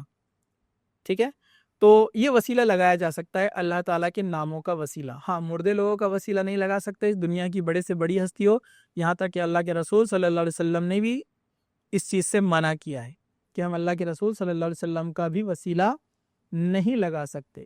ٹھیک ہے، چلیے، وسیلہ کس کا لگایا جا سکتا ہے؟ اللہ کے اسم اعظم، اسی طرح نیک بزرگ لوگ جو زندہ ہیں، حیات ہے، ان کو آپ بول سکتے ہیں کہ آپ ہمارے لیے دعا کیجیے، یا آپ دعا کر سکتے ہیں اللہ اس بندے کے وسیلے سے میں اللہ سے دعا مانگتا۔ اپنے نیک اعمال کا وسیلہ لگا سکتے ہیں، آپ نے جو نیک اعمال کیے اخلاص کے ساتھ اللہ تعالیٰ کو خوش کرنے کے لیے، تو آپ بول سکتے ہیں اللہ میں نے فلاں عمل تجھ کو راضی کرنے کے لیے کیا تھا، اس کے بدلے یا اس کے وسیلے سے میری جو ہے یہ دعا قبول فرما۔ اس طرح ان چیزوں کا وسیلہ لگایا جا سکتا ہے۔ اسی طرح جو ہے، اب یہ بھی اہم چیز ہے، اللہ تعالیٰ اپنے بندوں کی دعا ہر گھڑی ہر وقت قبول کرتا ہے، لیکن کچھ اوقات ایسے ہیں جو خاص ہیں، ان اوقات میں اللہ تعالیٰ بندے کی دعا قبول فرماتا ہے۔ وہ اوقات کون کون سے ہیں؟ رات کے آخری حصے میں دعا قبول کی جاتی ہے۔ میں مختصر سے بیان کروں گا، بخاری کی حدیث ہے کہ اللہ کے رسول صلی اللہ علیہ وسلم فرمایا کہ رات کا آخری 1/3 حصہ، مطلب آپ رات کو 3 حصوں میں بانٹ دیجئے، اس کو پہچاننا بڑا آسان ہے۔ سورج کب ڈوبتا ہے؟ ابھی 6:33 کا کچھ ٹائم ہے، اور سورج کب نکلتا ہے؟ 6:10 9 کے آس پاس، یا اس کے آگے تھوڑا وقت جا رہا ہے۔ تو اس میں جتنے گھنٹے ہوتے ہیں، جیسے ابھی 12 گھنٹے ہو رہے ہیں آس پاس، تو 12 گھنٹوں کو آپ 3 حصوں میں ڈیوائیڈ کر دیجئے، تو آخری کا جو تیسرا حصہ رہے گا وہ دعا کی اصل مقبولیت کا وقت ہے، جس کو ہم تہجد کا وقت کہتے ہیں۔ تو بڑا آسان ہے، اس وقت دعا کی جائے، اللہ تعالیٰ دعا اس وقت رد نہیں کرتا۔ اللہ تعالیٰ عرش پر ہے، یہ سب کا عقیدہ ہونا چاہیے۔ اللہ تعالیٰ ذاتی طور پر کہاں پر ہے؟ عرش پر ہے۔ سورہ اعراف میں اللہ سبحانہ وتعالیٰ نے فرمایا الذی خلق السماوات والارض فی 6 ایام، کہ اللہ تعالیٰ نے آسمان اور زمین کو جو ہے 6 ایام 6 دن میں بنایا۔ ثم استوى علی العرش، اور اللہ تعالیٰ عرش پر جا کر مستوی ہو گیا، وہاں چلا گیا۔ تو اللہ اپنی ذات سے عرش پر ہے۔ عرش کیا ہے؟ آیت الکرسی کی تفسیر پڑھیے آپ، تفسیر ابن کثیر میں آیت الکرسی کی تفسیر پڑھیے، آپ کو پوری ڈیٹیل مل جائیں گی۔ عرش کیا ہے، ٹھیک ہے، کرسی کیا ہے، اللہ تعالیٰ اس پر کیسے ہیں، وہاں پر اس پر امام ابن کثیر نے ایک پیج لکھا ہے پورا۔ تو اللہ تعالیٰ اس رات کے آخری حصے میں خود آتا ہے پہلے آسمان کی طرف، دنیا کے قریب۔ کتنے بڑی عزت اور کتنے بڑے شرف کی بات ہے اس شخص کے لیے جس کے لیے اللہ تعالیٰ کہہ رہا ہے، اور کتنی بڑی اس کے لیے عنایت ہے اللہ تعالیٰ کی، اللہ کا کرم ہے اس کے اوپر، کہ اللہ تعالیٰ آ کر کہتا ہے کوئی مانگنے والا کہ میں اس کی مانگ کو پورا کروں؟ ہے کوئی دعا قبول کرنے والا جس کی دعا قبول کی جائے؟ ہے کوئی مغفرت کا طلب کرنے والا جس کو مغفرت دی جائے؟ تو اللہ تعالیٰ رات کے آخری حصے میں خود پہلے آسمان پر آ کر سوال کرتا ہے، مانگنے والوں کے لیے آفر ہے، لیکن اس وقت بہت ہی اللہ کے بندے کم اس دنیا کے اندر شاید دعا کرتے ہوں گے۔ یہی تو وجہ ہے ہمارے حالات جس طرح سے تبدیل ہو رہے ہیں، بگڑتے جا رہے ہیں پوری دنیا کے اندر، کہ ہم لوگ جو ہے اتنے گولڈن آفر سے جو ہے دور ہے، جو اللہ سبحانہ و تعالیٰ ہماری دعائیں قبول کرنے کے لیے بیٹھا ہے۔ تو یہ بہت اہم ہے کہ کوشش کی جائے کہ اس وقت میں اٹھ کر عبادت کر کے اللہ سے مانگا جائے۔ اسی طرح اذان اور اقامت کے درمیان دعا قبول کی جاتی ہے۔ جب اذان ہو جاتی ہے اور جماعت کھڑے ہونے کے لیے اقامت دی جاتی ہے، تو اس کے بیچ میں ہمارے ماحول میں آس پاس تقریباً 10 سے 15 منٹ کا وقت ہوتا ہے۔ تو اس وقت میں دعا قبول کی جاتی ہے، رد نہیں کی جاتی۔ حضرت انس بن مالک کہتے ہیں کہ رسول اکرم صلی اللہ علیہ وسلم نے فرمایا اذان اور اقامت کے درمیان دعا رد نہیں ہوتی، ترمذی کی حدیث ہے۔ اسی طرح سجدے میں دعا قبول کی جاتی ہے۔ اللہ کے رسول نے فرمایا، مسلم شریف کی حدیث ہے، بندہ سجدے میں اللہ کے سب سے قریب ہوتا ہے، جب انسان سجدہ کرتا ہے نا اللہ کے سب سے قریب چلا جاتا ہے۔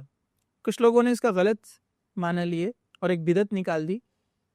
فرض نماز ہونے کے بعد سلام پھیرتے ہیں، امام صاحب دعا کرواتے ہیں، دعا کروانے کے بعد لوگ سجدے میں گر جاتے ہیں، اور اس میں بھی بدعت میں نئی بدعت نکال دی۔ وہ کیا ہے؟ سجدے میں گرتے ہیں، الٹے ہاتھ رکھتے ہیں۔ یہ نیا شیطان نئے نئے کام کرواتا ہے، یہ سنت کے مخالف ہے، یہ بدعت ہے۔ اور سجدے میں جا کر لمبا سجدہ کرتے اور دعا کرتے، یہ غلط ہے۔ یہاں پر جو ذکر کیا گیا ہے کہ سجدے میں بندے کی دعا قبول ہوتی ہے، اللہ کے قریب ہوتا ہے، یہ نماز کے اندر کا سجدہ ہے۔ آپ جو سنت اور نوافل پڑھتے ہیں، آپ اسی سجدے کے اندر نماز جو 2 رکعت آپ نے پڑھی ظہر کے بعد، مغرب کے بعد، یا فجر میں پہلے، یا عشاء کے بعد، تو اسی سجدے میں آپ دعا کیجئے، اور بہتر ہے کہ عربی میں کرے۔ لیکن اس پر علماء نے لکھا جس کو عربی نہیں آتی ہے وہ کسی بھی زبان میں دعا کر سکتا ہے سجدے کے اندر۔ تو سجدے کے اندر ہمیں دعا کرنا چاہیے، اللہ سے وہ مانگنا چاہیے جس چیز کی ہم کو ضرورت ہے۔ تو وہ سجدے میں جو دعا ہوتی ہے رد نہیں ہوتی ہے۔ کیوں؟ کیونکہ اللہ کے رسول نے فرمایا بندہ اللہ کے سب سے قریب ہوتا ہے۔ ویسے نماز کے اندر ہی اللہ کے قریب ہو جاتا ہے بندہ، لیکن سجدے میں وہ اللہ کے سب سے زیادہ قریب ہوتا ہے، کیونکہ بندہ جب سجدہ کرتا ہے تو اللہ تعالیٰ کو بہت خوشی ہوتی ہے کہ اس بندے نے اللہ کے سامنے سر جھکایا ہے، اللہ کو رب مانا ہے، اور اللہ سے دعا کرتا ہے اور امید کرتا ہے کہ اللہ تعالیٰ ہی اس کی دعا کو قبول کرے گا۔ تو یہ بہت اہم چیز ہے کہ نماز کے اندر سجدے میں دعا کی جائے۔ جمعہ کے دن ایک گھڑی ایسی ہے جس میں دعا قبول کی جاتی ہے، بخاری کی حدیث ہے، رسول اکرم صلی اللہ علیہ وسلم فرمایا جمعہ کے دن کا ذکر کیا کرو، فرمایا اس میں ایک گھڑی ایسی ہے جس میں کوئی مسلمان کھڑا نماز پڑھ رہا ہو اور اللہ سے کچھ مانگ لے تو اللہ اس کو عنایت کرے گا، اور ہاتھ کے اشارے سے اپنے واضح فرمایا وہ ساعت مختصر سی ہے۔ اللہ کے رسول نے فرمایا کہ وہ جو ٹائم ہے بہت چھوٹا سا ہے، لیکن کب ہے لیکن نہیں معلوم ہے۔ پھر کچھ لوگوں نے، علماء نے اپنی اپنی رائے دی، لیکن سب نے آگے کیا لکھا؟ واللہ عالم، اللہ بہتر جانتا ہے۔ لیکن انہوں نے اندازے پہ کہا کہ جمعہ کے دن بھی ان اوقات کا لحاظ رکھا جائے، جیسے تہجد، اذان اور اقامت کے بیچ میں، ٹھیک ہے، سجدے میں۔ اور ایک روایت آتی ہے کہ جمعہ کے آخری حصے میں، یعنی عصر سے مغرب میں بھی ہو سکتا ہے کہ دعا کا افضل وقت اور یہی وقت ہو جس کا اللہ کے رسول صلی اللہ علیہ وسلم نے ذکر کیا۔ جمعہ کے دن، جمعہ مغرب سے شروع ہوتا ہے، جمعرات کی رات سے، جمعرات کی رات سے مغرب سے جمعہ کا دن شروع ہو جاتا ہے، اور جمعہ پورا فجر، پھر جمعہ کی نماز، پھر اس کے بعد عصر سے لے کر مغرب جیسے ہی ہوتی ہے جمعہ کے دن، جمعہ کا دن ختم ہو جاتا ہے۔ تو ایک روایت میں ہے کہ ہو سکتا ہے یہ جو وقت ہے کون سا ہے؟ جمعہ جب ختم ہو رہا ہے، عصر سے مغرب، اس میں کثرت سے دعا کرنی چاہیے۔ اذان کے بعد دعا قبول کی جاتی ہے، جس طرح بتایا گیا اذان سے اقامت کے درمیان، تو خاص طور سے اذان کے بعد یہاں پر اس کا ذکر کیا گیا ہے۔ میدان جنگ میں مسلمانوں اور کافروں کے لشکر جب باہم بھیڑ جائے، اس وقت جو مومن دعا کرتا ہے اس کی دعا قبول ہوتی ہے۔ بارش نازل ہوتے وقت دعا قبول کی جاتی ہے۔ اللہ کے رسول نے فرمایا 2 وقت کی دعائیں رد نہیں کی جاتی، یا بہت ہی کم رد کی جاتی ہے، مطلب چانسز زیادہ ہے۔ پہلی اذان کے بعد والی دعا، دوسرا بارش جب نازل ہوتی ہے اس وقت کی دعا۔ اس کو حاکم نے روایت کیا ہے، کہا کہ یہ 2 دعائیں ایسی ہیں جو بہت کم رد کی جاتی ہے، ایک فوراً اذان کے بعد اور دوسرا بارش نازل ہوتے وقت۔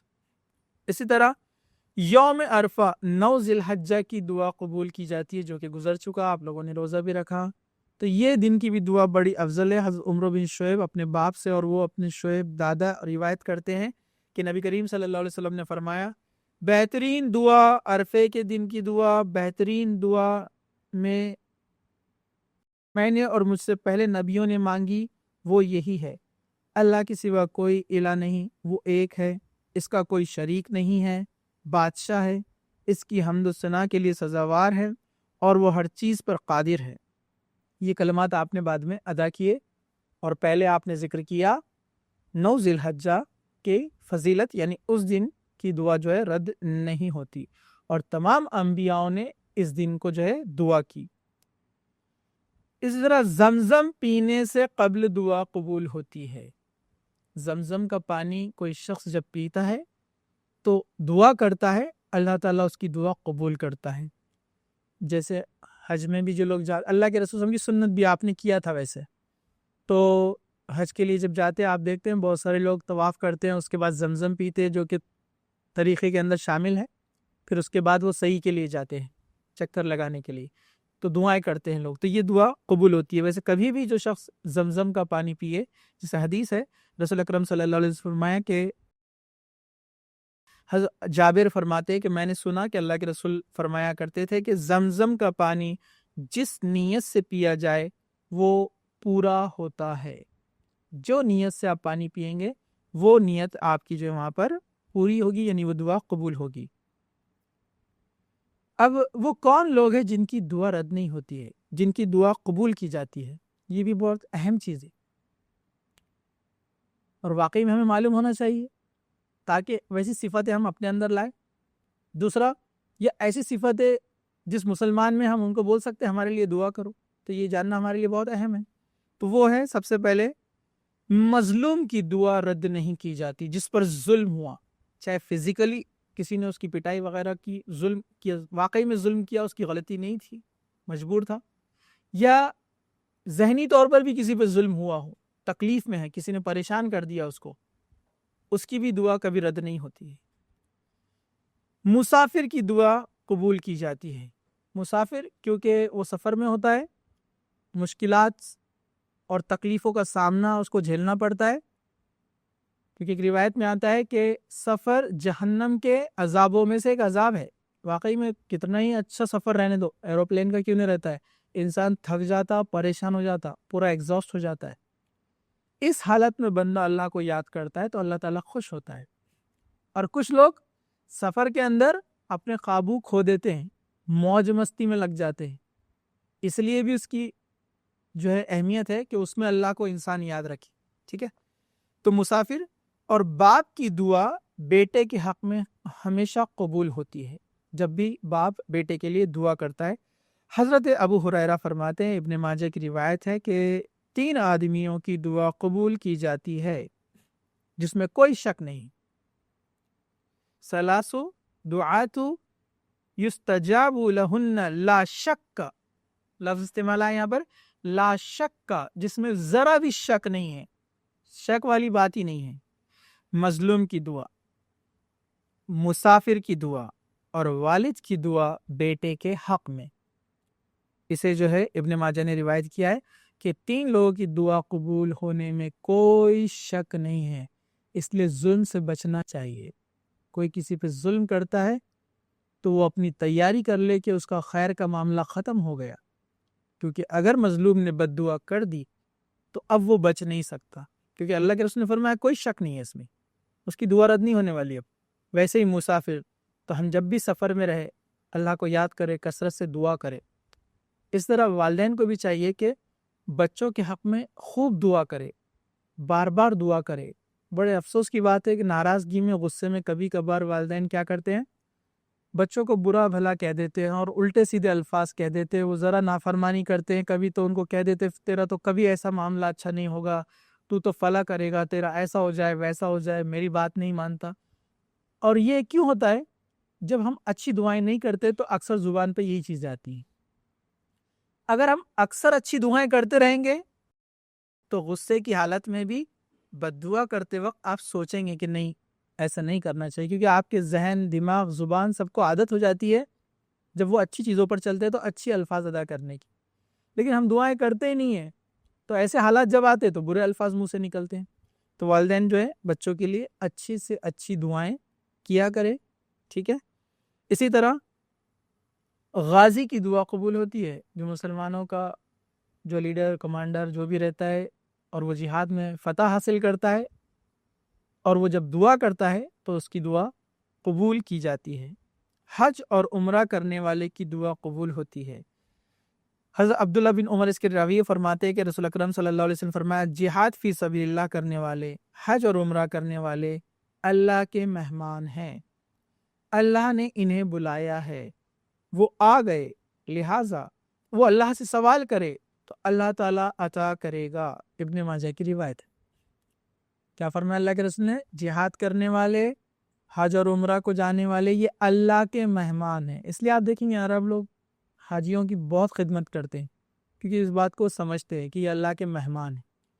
لیکن اللہ کے رسول صلی اللہ علیہ وسلم نے فرمایا کہ وہ اللہ کے مہمان ہیں، اور جب بھی وہ مانگتے ہیں اللہ تعالیٰ ان کو عطا کرتا ہے۔ اور اللہ تعالیٰ سے زیادہ اچھی مہمان نوازی کرنے والا کون ہوگا کہ وہ اپنے میزبانوں کو کچھ نہ دے؟ ایسا ہو سکتا ہے؟ نہیں ہو سکتا۔ تو اللہ کے رسول نے فرمایا جہاد کرنے والے اور حج عمرہ کرنے والے اللہ تعالیٰ کے مہمان ہیں، جب وہ سوال کرتے ہیں اللہ ان کو عطا کرتا ہے۔ نیک اولاد کی دعا والدین کے حق میں قبول ہوتی ہے۔ اللہ کے رسول صلی اللہ علیہ وسلم فرمایا جب آدمی جنت میں پہنچ جاتا ہے اور اس کے درجات بلند کیے جاتے ہیں تو آدمی عرض کرتا ہے اے میرے رب، میرا درجہ بلند کیسے ہوا؟ میں اس مقام پہ کیسے پہنچا؟ مطلب اس کو اس بات کا علم ہوتا ہے کہ اتنے نیک عمل تو نہیں تھے، لیکن اتنا اونچا مقام مجھے کیسے مل گیا؟ تو اللہ تعالیٰ ارشاد فرماتے ہیں تیرے لیے تیرے بیٹے نے استغفار کیا، تیرے لیے دعا کی، اس لیے تیرے درجات بلند ہو گئے۔ تو بچے بھی جو ہے، اولاد بھی جو ہے، اپنے والدین کے لیے خوب دعا کرے، کثرت سے دعا کرے، تو اس کا ثواب والدین کو آخرت میں انشاءاللہ ضرور ملے گا۔ تو بچوں کی جو دعائیں ہیں وہ رد نہیں ہوتی ہے، کیونکہ عمل ہو گیا، حدیث میں بتایا گیا کہ درجہ بلند ہوا، مطلب دعا قبول ہوتی ہے۔ تو جب بھی بچہ یا اولاد اپنے والدین کے لیے، لڑکا لڑکی کوئی بھی دعا کرتے ہیں تو ان کی دعا قبول کی جاتی ہے۔ ایک اہم چیز، خوشحالی اور فراغت میں دعا کرنے والے کی تنگی اور مصیبت کے وقت دعا قبول کی جاتی ہے۔ یہ بہت اہم چیز ہے، اس کو اکثر ہم بھول جاتے ہیں۔ جیسے میں نے شروعات میں بتایا، ہم دعا کب کرتے ہیں؟ جب پریشانی آ جاتی ہے، مشکل آ جاتی ہے، تب کرتے ہیں۔ حضرت ابو ہریرہ رضی اللہ عنہ کہتے ہیں کہ رسول اکرم صلی اللہ علیہ وسلم فرمایا جو شخص یہ پسند کرتا ہے کہ مصیبت اور تکلیف کے وقت میں اللہ اس کی دعا قبول کرے، اسے چاہیے کہ خوشحالی کے وقت کثرت سے دعا کرے۔ ترمذی نے اس کو روایت کیا ہے۔ مطلب آپ یہ چاہتے ہیں کہ اگر آپ کی دعا قبول ہو پریشانیوں میں، مشکلات میں، تو آپ اچھے حالات میں بھی اللہ سے دعا کرتے رہیے، کیونکہ اللہ تعالیٰ اس عمل کے بدلے، اس عمل کے وسیلے سے آپ کے پریشانی کے وقت کی دعا قبول کرتا ہے۔ ورنہ قرآن مجید میں اللہ تعالیٰ نے بہت خطرناک اس کے تعلق سے وارننگ دی ہے کہ جو لوگ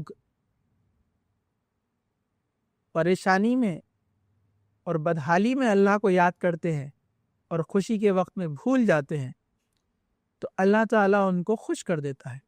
اس کی تفسیر میں علماء نے لکھا کہ جب انسان کیا کرتا ہے، اللہ کو یاد نہیں کرتا ہے، لیکن جب پریشانی ہوتی ہے تو پھر یاد کرنے لگتا ہے، تو اللہ تعالیٰ کیا کرتا ہے، اس کی پریشانی کو تو ہٹا دیتا ہے، لیکن اللہ تعالیٰ اس کو خوش کر دیتا ہے، مطلب اس کا آخرت میں حصہ نہیں ہوتا ہے۔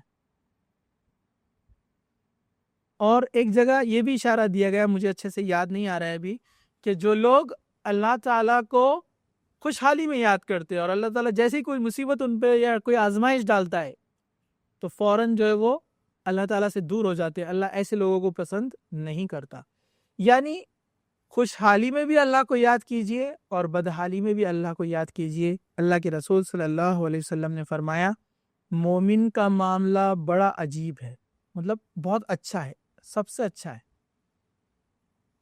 جب اللہ تعالیٰ کوئی نعمت سے نوازتا ہے تو شکر ادا کرتا ہے اور ثواب کماتا ہے، اور جب اللہ تعالیٰ کوئی پریشانی میں مبتلا کرتا ہے تو صبر کرتا ہے، پھر بھی ثواب کماتا ہے۔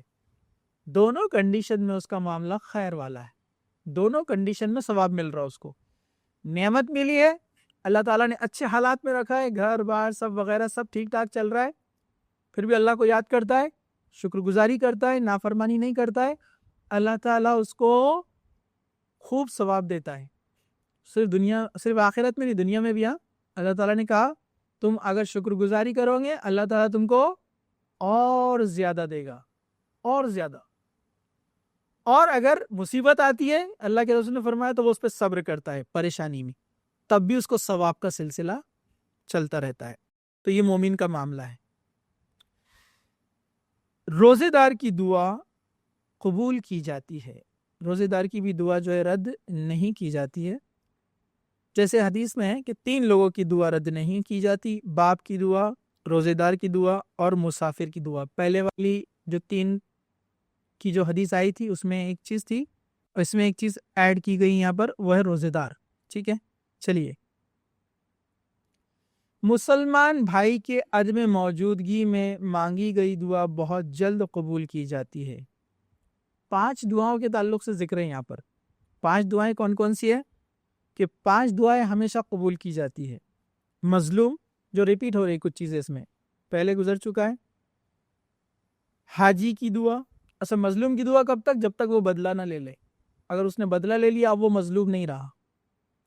جب تک اس کا بدلہ باقی ہے، جو اس نے اللہ کے لیے چھوڑ دیا سمجھو، اس کی دعا قبول ہوتی ہے تب تک.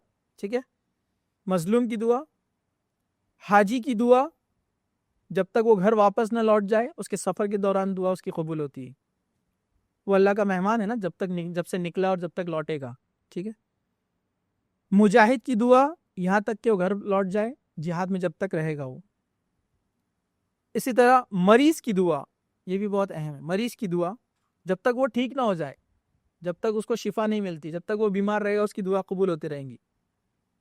بھائی کے لیے بھائی کی دعا جو غائبانہ کی جائے. پھر آپ صلی اللہ علیہ وسلم فرمایا ان تمام دعاؤں میں سب سے جلدی قبول ہونے والی دعا بھائی کی بھائی کے لیے غائبانہ دعا ہے. حالانکہ اوپر والی جو دعائیں 4 ہیں ان کا کتنی فضیلت تھی آپ دیکھ چکے. پہلے آ چکا کہ رد نہیں ہوں گی، شک نہیں ہے، کوئی شک نہیں ہے.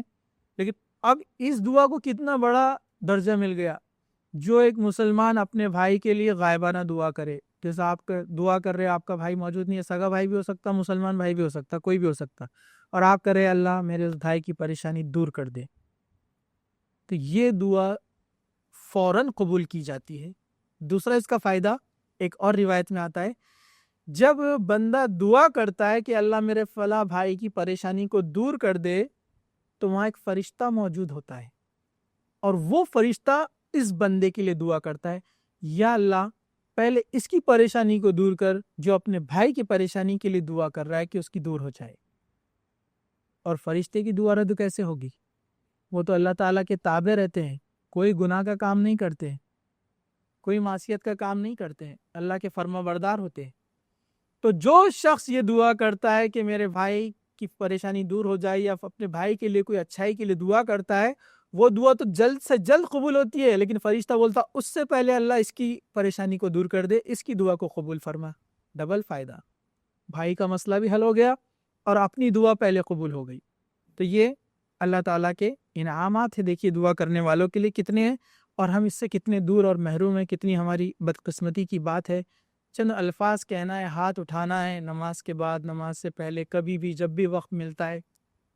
دعا آپ کبھی بھی کر سکتے ہیں، جیسے دعا کے آداب بتائے گئے کہ قبلہ رخ ہونا چاہیے، ہاتھ اٹھانا چاہیے، لیکن آپ سواری پہ، گاڑی چلاتے وقت، سفر پہ، کہیں بھی کیسے بھی دعا کر سکتے ہیں. اس کے بھی جو ہے دلائل موجود ہے. اب وہ لوگ، آخری حصہ، جن کی دعا قبول نہیں کی جاتی. جن کی دعا قبول کی جاتی، ہم نے صفات دیکھ لیے.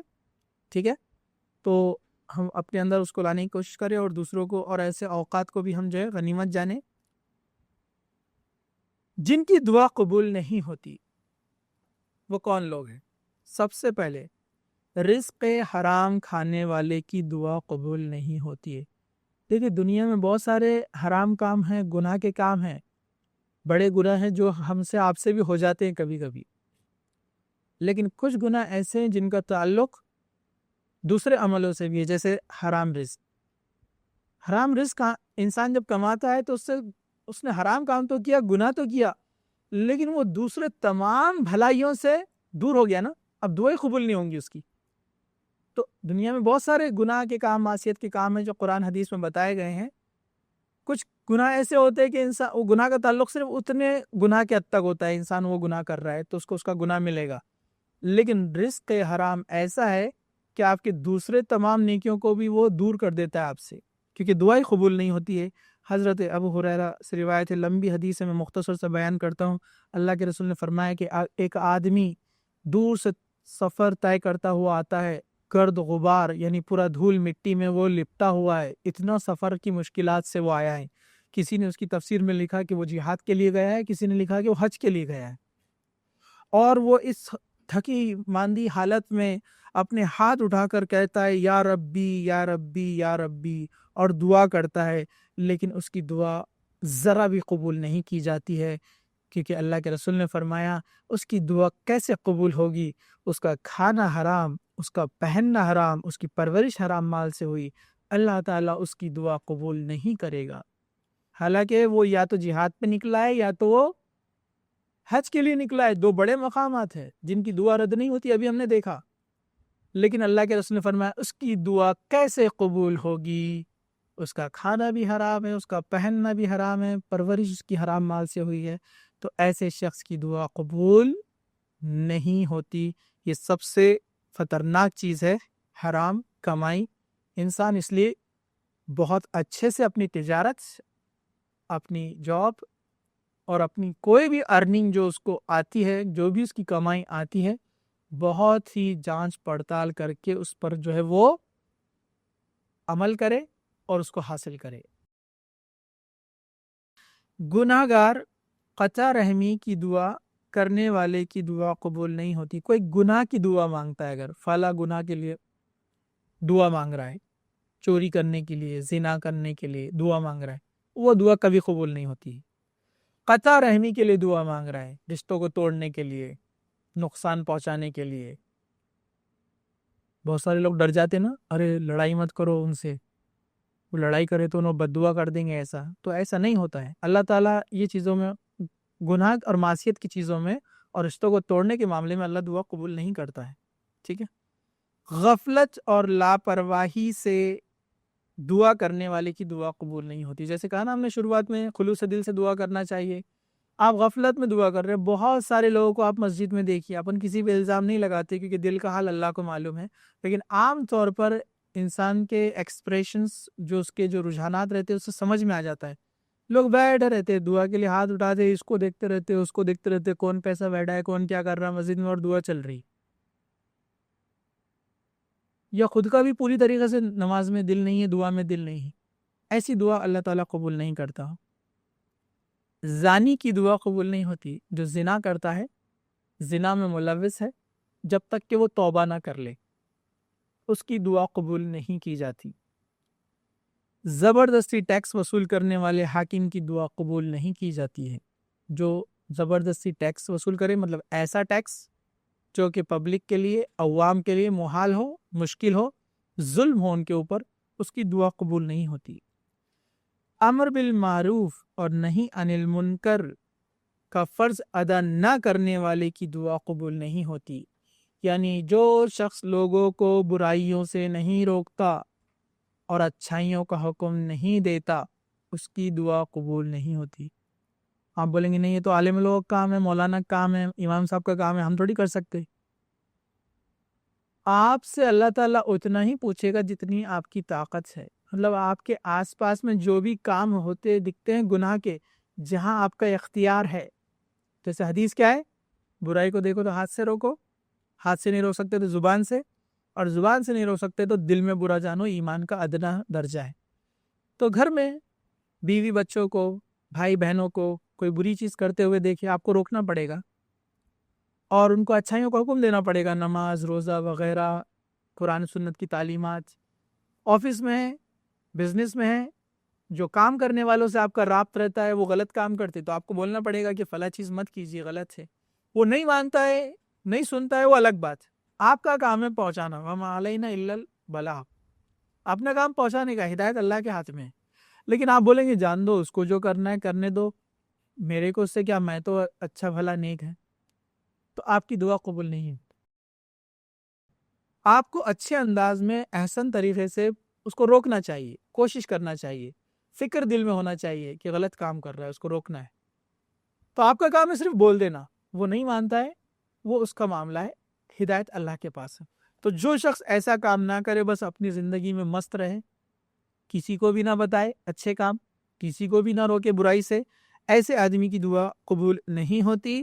حضرت حذیفہ بن یمان رضی اللہ عنہ سے روایت ہے کہ نبی کریم صلی اللہ علیہ وسلم نے فرمایا، اس ذات کی قسم جس کے ہاتھ میں میری جان ہے، تم لوگوں کو نیکی کا حکم دو اور برائیوں سے روکتے رہا کرو، ورنہ عنقریب اللہ تم پر اپنی طرف سے عذاب نازل کرے گا، پھر تم میں سے لوگ دعائیں کریں گے اور تمہاری دعا قبول نہیں کی جائیں گی۔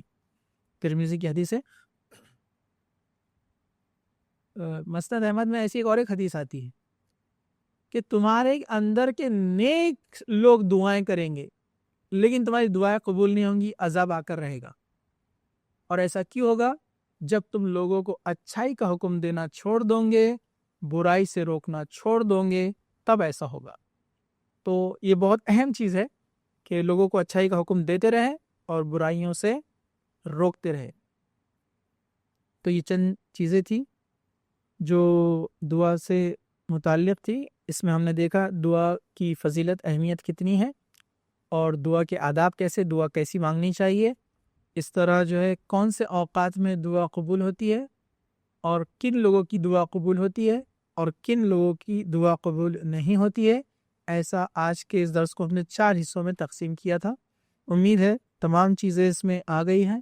اب کوشش یہ کرنا ہے کہ چھوٹی چھوٹی دعائیں جو سنت سے ثابت ہیں ہم اس کو یاد کریں۔ ہفتے میں اگر ایک دعا بھی یاد کریں آپ، آج کل بہت آسان ہو گیا ہے، اینڈرائڈ فون سے آپ کے پاس، اس میں ایک سے ایک اپلیکیشن ہے، ایک دعا کو آپ ریپیٹ لگا دو ریڈنگ کے لیے، 10-15 بار آپ اس کو سنیے، دعا یاد ہو جاتی ہے۔ ہفتے میں ایک ہی بار کیجیے، مہینے میں 4 دعائیں یاد ہوتی ہے، سال بھر میں 25-24 دعائیں یاد ہو جاتی ہے۔ کوئی معمولی بات ہے 25-24 دعائیں، وہ بھی جو سنت سے ثابت ہے۔ اور پھر اس کو پڑھا کیجیے، جب یاد ہو گئے تو اس کو پڑھتے رہیے، پڑھتے رہیں گے تو پھر وہ آپ کو یاد بھی ہو جائیں گے، آپ بھولیں گے نہیں۔ اور اللہ تعالیٰ ان دعاؤں کی برکت سے آپ ہماری دنیا بھی سدھار دے گا اور آخرت بھی انشاءاللہ تعالیٰ ہمارے لیے اس سے فائدہ مند، نفع بخش رہیں گی۔ اللہ تعالیٰ سے دعا ہے کہ اللہ سبحانہ و تعالیٰ جو ہے ہمیں صرف اور صرف خالص اسی سے مانگنے والا بنائے۔ اللہ سبحانہ و تعالیٰ ہمیں سنت کے مطابق دعا کرنے والا اور سنت کے مطابق اس پر عمل کرنے والا بنائے۔ اللہ سبحانہ و تعالیٰ ہم سب کو جب تک زندہ رکھے، اسلام پر زندہ رکھے، خاتمہ ایمان پر ہو۔ وآخر دعوانا الحمد للہ رب العالمین۔ سبحان ربک رب العزت عما یصفون وسلام علی المرسلین والحمد للہ رب العالمین۔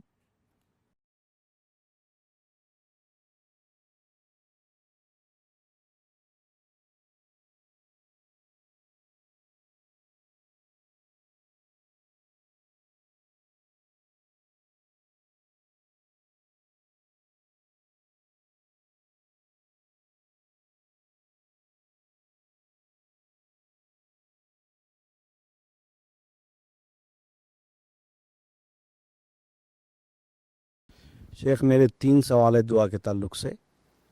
ایک یہ کہ ربنا آتینا فی الدنیا حسنہ وفی الآخرۃ حسنہ وقنا عذاب النار، اس کے آگے جو لوگ پڑھتے ہیں وقنا عذاب القبر، مطلب یہ دعا کے آگے وہ الگ سے نہیں، وقنا عذاب القبر، وقنا عذاب الحشر، وقنا عذاب فی الدارین، جو بھی کچھ پڑھتے ہیں کیا وہ صحیح اور درست ہے؟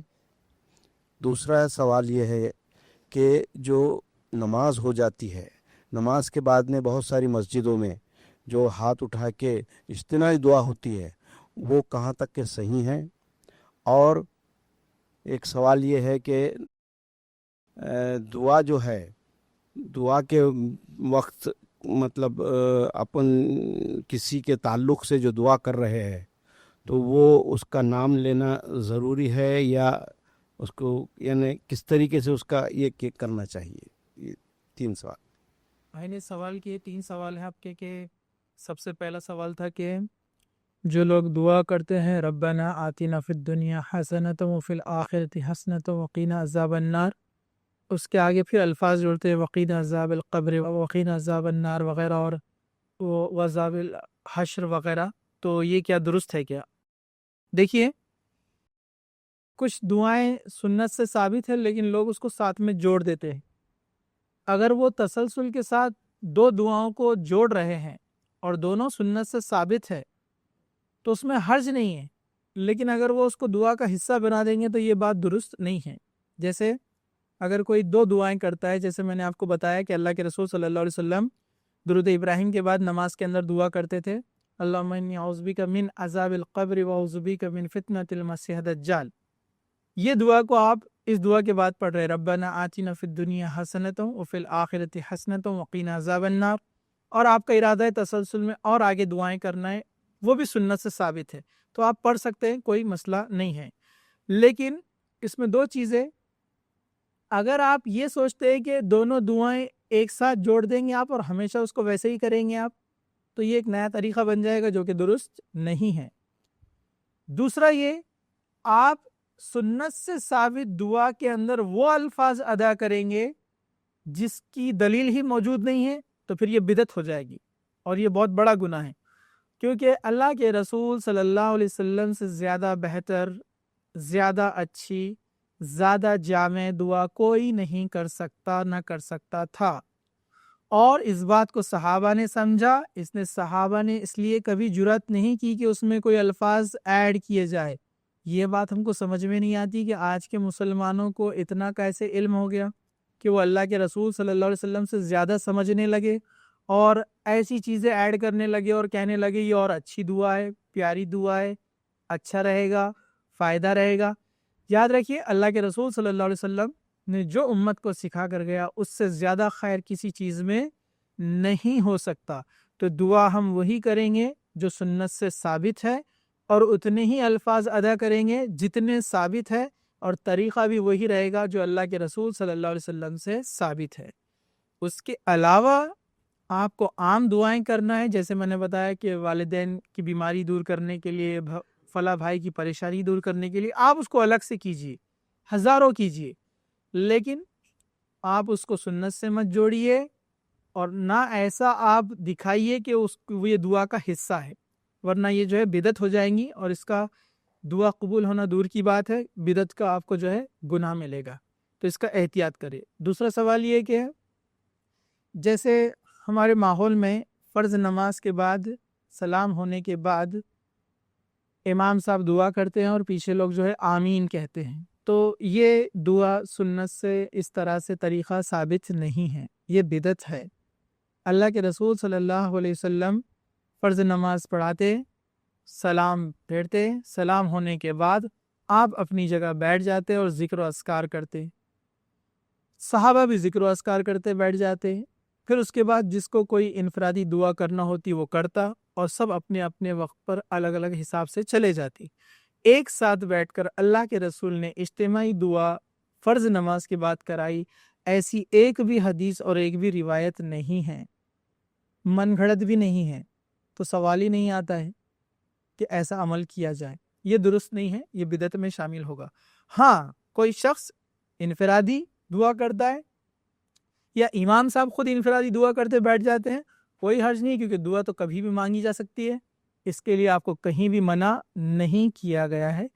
تو یہ جو فرض نماز کے بعد اجتماعی دعا ہوتی ہے وہ سنت سے ثابت نہیں ہے، اور اس بات کا تقریباً لوگ اعتراف کرتے ہیں، مطلب مانتے ہیں، بہت سارے جو صحیح علماء ہیں احناف میں بھی، وہ بھی اس بات کو قبول کرتے ہیں کہ بے شک اس میں کوئی شک نہیں ہے کہ یہ دعا سنت سے ثابت نہیں ہے، لیکن ماحول ایسے چل رہا ہے، ویسے چل رہا ہے، وہ الگ باتیں بتاتے ہیں، لیکن ہمیں ان باتوں سے کچھ لینا دینا نہیں ہے۔ ٹھیک ہے، یہ دوسرا سوال تھا۔ تیسرا سوال تھا آپ کا دعاؤں کے اندر جس کے لیے ہم دعا کر رہے ہیں اس کا نام لینا درست ہے کیا؟ نہیں، اللہ تعالیٰ آپ کی نیت کو جانتا ہے، انما الاعمال بالنیت۔ اگر نام لیتے ہیں تو بھی درست ہے، یا نام نہیں بھی لیتے اور کہتے ہیں میرے فلاں بھائی کا جو مسئلہ ہے اللہ اس کو حل کر دے، تو اس طرح بھی جو ہے دعا کی جا سکتی ہے، اس میں کوئی حرج نہیں ہے، نام لے کر بھی اور نام لیے بغیر بھی۔ سوال یہ تھا کہ جمعی آنے کے بعد میں جو استغفر اللہ ربی جو پڑھتے ہوئے، تو وہ دعا کہاں تک کہ صحیح ہے اور ہے کیا اس کے کچھ؟ جیسے بھائی نے سوال کیا ہے کہ جو لوگوں کو جو ہے جمعی آتی ہے، انگڑائی آتی ہے، تو اس وقت جو ہے وہ استغفر اللہ پڑھتے ہیں، تو یہ کیا سنت سے ثابت ہے؟ نہیں، میرے علم میں تو نہیں ہے، نہ کبھی پڑھا ہے نہ کبھی سنا ہے، اور اگر ہو بھی سکتا ہے تو میرے علم میں بات نہیں ہے، تو انشاءاللہ تعالیٰ اس کے تعلق سے معلوم کرنا پڑے گا. جی ایک سوال ہے خواتین کی طرف سے کہ کیا فرض نماز میں سلام سے پہلے ہاتھ اٹھا کر دعا مانگنا صحیح ہے؟ تو دیکھیے نماز کے اندر، فرض نماز کے اندر سلام سے پہلے ہاتھ اٹھا کر دعا مانگنا یہ سنت سے ثابت نہیں ہے. اس طرح سے عمل کرنا درست نہیں ہے. نماز کے اندر ہاتھ اٹھا کر دعا مانگنا جو سنت میں ملتا ہے ثبوت دلیل وہ یہ ہے کہ جو اصحاب رسول کو دھوکہ دے کر کچھ کفار نے قتل شہید کیا تھا، تو اللہ کے رسول صلی اللہ علیہ وسلم نے فجر کی نماز میں جو ہے رکوع سے پہلے ان کے لیے بد دعا کی تھی. قنوت نازلہ پڑھ کر دعا کرنے کے بعد آپ نے ان کے لیے بد دعا کی تھی. یہ ایک مہینہ مسلسل یہ عمل آپ کا رہا، تو وہ چیز ہاتھ اٹھا کر دعا کی گئی تھی وہ ثابت ہے. لیکن سلام سے پہلے ہاتھ اٹھا کر جو ہے دعا کرنا یہ سنت سے ثابت نہیں ہے، یہ درست نہیں ہے. خواتین کی طرف سے ایک اور سوال ہے کہ آج کل جو مسلم لڑکیاں جو ہے ٹیوشن کالجز وغیرہ جاتی ہے، وہاں جہاں غیر مسلم لڑکیاں اور غیر مسلم ماحول ہوتا ہے، جو جن کے لباس وغیرہ خراب ہوتے ہیں، برے ہوتے ہیں، تو کیا کرے؟ تو دیکھیے اگر ہمارا اس علم کو حاصل کرنا ضروری ہے اور حالات کی ضرورت ہے اور اس کے لیے ٹیوشن یا کالجز وغیرہ غیر مسلموں کے جو انسٹیٹیوشنس ہیں وہاں جانا بھی ہمارے لیے مجبوری ہے، تو جا سکتے ہیں، اس میں کوئی مسئلہ کوئی حرج نہیں ہے. صرف ہمیں اپنا خود کا خیال رکھنا پڑے گا کہ ہم اپنے آپ کو بچائے اس ماحول سے. یہ آپ کی فکر بھی بہت ضروری اور اہم ہے جو آپ نے یہاں پر لکھا، اور بالکل صحیح بات ہے کہ جس ماحول میں جب انسان جاتا ہے تو دھیرے دھیرے اس کو اس کا اثر ہونے لگتا ہے. تو اس کے لیے ہم کوشش کریں کہ ہم اپنے ایمان کا جائزہ خود لیتے رہیں. جو ہم ہمارے بچوں کو وہاں پر بھیجتے ہیں آپ ان کی تربیت کرتے رہا کریں، یعنی ان کو قرآن روزانہ ترجمہ اور تفسیر کے ساتھ پڑھنے کے لیے کہتے رہیں، نماز کی پابندی کے لیے ان کو کہیں. یہ ہماری ریچارجنگ ہے. جس طرح ایک موبائل ہوتا ہے، اگر آپ اس کو استعمال کرتے ہیں دھیرے دھیرے دھیرے وہ جو ہے کیا ہوتا ہے، ڈسچارج ہوتے جاتا ہے. ویسے ہی پھر اس کو آپ دوبارہ چارج کرتے ہیں، چارجنگ کے لیے لگاتے ہیں. ویسے ہی ہمارا معاملہ جو ہے ایمان کا معاملہ ہے. آپ بولیں گے ایمان کا معاملہ چارجنگ کی طرح ایسے کیسے؟ کیونکہ حدیث ہے، اللہ کے رسول صلی اللہ علیہ وسلم نے فرمایا جس طرح لوہے کو زنگ لگتا ہے اسی طرح تمہارے دلوں کو بھی زنگ لگتا ہے، مطلب ڈسچارج ہوتا ہے وہ نیکیوں کے معاملے میں. تو اللہ کے رسول صلی اللہ علیہ وسلم نے اس کا سلوشن کیا دیا؟ قرآن کو پڑھو، کثرت سے موت کو یاد کرو.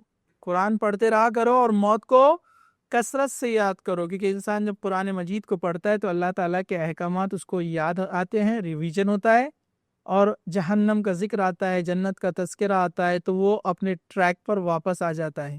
وہ سوچتا ہے یہ دنیا کا ماحول، یہ گندگی، یہ وقتی ہے، یہ ختم ہو جائے گا، اس سے ہمیں کوئی فائدہ حاصل نہیں ہے. تو قرآن پڑھنے کے لیے ان کو آپ کہیے روزانہ اس کی تعلیم گھر میں ہو. دوسرا موت کو یاد کرنا. انسان جب موت کی یاد کرتا ہے تو اللہ کے رسول نے فرمایا لذتوں کو ختم کر دینے والی موت کو کثرت سے یاد کرو. تو یہ ہو گیا ایک، تو آپ ان کو تعلیم دیں گے، قرآن پڑھنے کے لیے کہیں گے. اور دوسرا ان کو ماحول کے بارے میں جو ہے اطلاع دیتے رہنا، بتاتے رہنا اس کی برائیاں کیا ہے، یہ جو لوگ کر رہے ہیں ان کا معاملہ کیا ہے، ان میں جن لوگوں نے کیا ان کے کیا حالات ہوئے، کیسے نقصانات ہوئے دنیا کے اندر، ان کو مثالیں بھی بتائیے. تو تربیت کرتے رہیں تو پھر کوئی حرج نہیں ہے ایسی جگہ جانے میں. لیکن واقعی میں ایسا لگتا ہے کہ ایسا ماحول ہے کہ جو بہت زیادہ خراب ہے، یہ بھی گناہ میں ملوث ہو سکتے ہیں، تو احتیاط کرنا پھر بہتر ہوگا.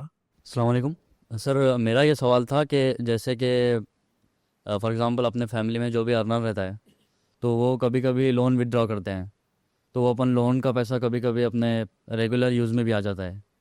مطلب جو اپنے کو ضرورت ہے، فار ایگزامپل کچھ فی ٹیوشن فی بھرنا ہے، کالج فی بھرنا ہے، اس میں تو یوز ہی کرتے ہیں اپن، پر وہ کبھی کبھی نارمل یوز میں بھی آ جاتا ہے اپنے، جو اپن ڈیلی یوز کے لیے یوز کرتے ہیں، کچھ سامان لانے کے لیے، کچھ گھریلو سامان لانے کے لیے.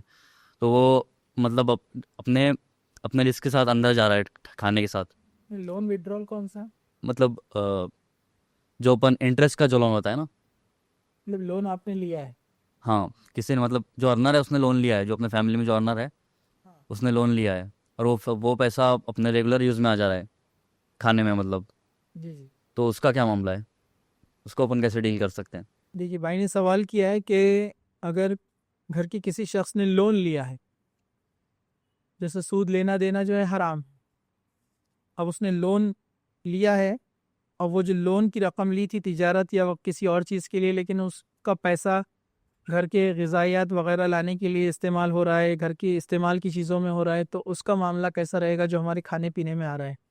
تو دیکھیے جو لون لیا گیا ہے, جو رقم لی گئی سود کے اوپر, اس میں آپ سود لے تو نہیں رہے, سود جو ہے آپ دے رہے ہیں, ٹھیک ہے. تو وہ جو سود آپ دے رہے ہیں تو اس کا جو کھانے والا ہے وہ حرام کھا رہا ہے, وہ تو ظاہر سی بات ہے ٹوٹلی وہ رزق حرام آ گیا اس کا, وہ اس گناہ میں ملوث ہو گیا. لیکن جو رقم آپ نے لی ہے تو اس کا حساب اس کے اوپر آئے گا جس نے لون لیا ہے, یعنی جو ذمہ دار ہے اس سے پوچھوں گی, کیونکہ اللہ کے رسول صلی اللہ علیہ وسلم نے فرمایا سود لینے والا, سود دینے والا اور اس کا لکھنے والا, یہ تینوں اس میں شامل ہے. تو گنہگار وہ رہے گا ذمہ دار جس نے وہ لون لیا ہے. ہاں, جن کو علم ہے, جو لوگ اس کو روک سکتے ہیں, ان کا کام ہے کہ اس کو یہ چیز سے روکے کہ وہ ایسا نہ کرے. اب جو لوگ ذمہ دار نہیں ہیں, جو ماتحت ہوتے ہیں, ایسا سوال اس سے پہلے بھی آیا تھا, کچھ علماء سے اس کے تعلق سے بات کی گئی تھی. تو جو لوگ ذمہ دار نہیں ہیں, مطلب جو ماتحت ہے, بچے ہے, بیوی ہے, جو ابھی کما نہیں سکتے, کچھ اپنے طرف سے کچھ نہیں کر سکتے, تو وہ مجبور ہے, وہ کوشش کرے کہ اس ذمہ دار کو اس چیز سے روکے, اور نہ روک سکے تو انہوں نے کہا کہ اللہ تعالیٰ ان کی پکڑ نہیں کرے گا, کیونکہ وہ مجبور ہے, اس میں ان کی غلطی نہیں ہے, وہ اس گناہ میں شامل نہیں ہوں گے. لیکن اس میں شرط یہ بھی رہیں گی کہ وہ اپنے ذمہ دار شخص کو, جن پر ذمہ داری نہیں ہے, جو ماتحت ہے, وہ لوگ جو ہے ذمہ دار کو سمجھائے کہ یہ جو عمل ہے درست نہیں ہے, یہ جو رقم ہے درست نہیں ہے, ہمیں جو ہے انٹرسٹ کی طرف نہیں جانا چاہیے. اگر وہ سمجھاتے ہیں اور مجبور ہے, کچھ نہیں کر سکتے, تو علماء نے اس کے تعلق سے کہا کہ ان پر کوئی گناہ نہیں ہے. لیکن اگر وہ ذمہ دار لون لے رہا ہے, لون پہ لون لیتے جا رہا ہے, اور اس کے ماتحت لوگ اس بات کو جانتے ہیں کہ یہ درست نہیں ہے, اور وہ بھی خوشی خوشی اس کو کھا رہے ہیں, اور وہ اس کو روک بھی نہیں رہے, تو پھر وہ بھی جو ہے اس میں شامل ہو جائیں گے. تو انما الاعمال بالنیت, اللہ تعالیٰ نیتوں کو دیکھے گا. اب جس نے لے لیا, اب معاملہ ہو گیا, اس کے تعلق سے کیا, تو اس پر بہت سارے علماء نے اس کے تعلق سے فتویٰ دیا کہ جس نے اب لون لے لیا, کچھ مسئلہ تھا, مجبوری تھی, اب ہو گیا معاملہ, شروعات ہو گئی, اب کیا کرے؟ تو انہوں نے اس کے تعلق سے جواب دیا کہ جلد سے جلد اس لون کو جو ہے ختم کرے, مطلب اس کو پھٹا دے جلد سے جلد, اور دوبارہ نہ کرے, اللہ سے توبہ کرے, امید ہے اللہ سبحانہ و تعالیٰ معاف کر دے گا. جی, ایک سوال ہے خواتین کی طرف سے کہ سورج نکلنے اور غروب ہونے کی کوئی دعا ہے کیا؟ نہیں, سنت میں سورج نکلنے اور غروب ہونے کی کوئی دعا نہیں ہے. البتہ چاند, نیا چاند دیکھنے کی, 1 تاریخ کا جو چاند ہوتا ہے اس کی دعا ہے. کچھ لوگوں نے میسیجز میں بہت زیادہ بدعت کر دی, واٹس ایپ پہ میسیج چلنے لگا کہ جو ہے محرم سال کا پہلا جو ہے مہینہ ہے, یہ اسلامک نیو ایئر ہے, اور کچھ لوگوں نے اس کو اسلامک نیو ایئر منایا اور کہا کہ اسلامک نیو ایئر کی دعا, اور چاند کی دعا پھیلا رہے سب جگہ پر, جبکہ وہ ہر مہینے کے پہلے چاند کے لیے دعا ہے, آپ اس کو پڑھ سکتے, امن اور امان سلامتی کے لیے وہ دعا ہے. تو اس دعا کو آپ پڑھ سکتے ہیں, ہر مہینے کے چاند کو, پہلا چاند جو آپ دیکھیں گے وہ دعا کر سکتے ہیں. السلام علیکم. یہ میونسپل کارپوریشن میں کانٹریکٹرشپ کرنا حرام ہے حالانکہ جس میں جو اپنے کو ورک میں جو ہے تو اپنے اماؤنٹ جو ہے تو بچانا پڑتی, اور وہ کتنی لمٹ تک اپن بچا سکتے, اور یہ گورنمنٹ امپلائنٹ کو پیسے دینا ہی رشوت ہوں گی یا نہیں؟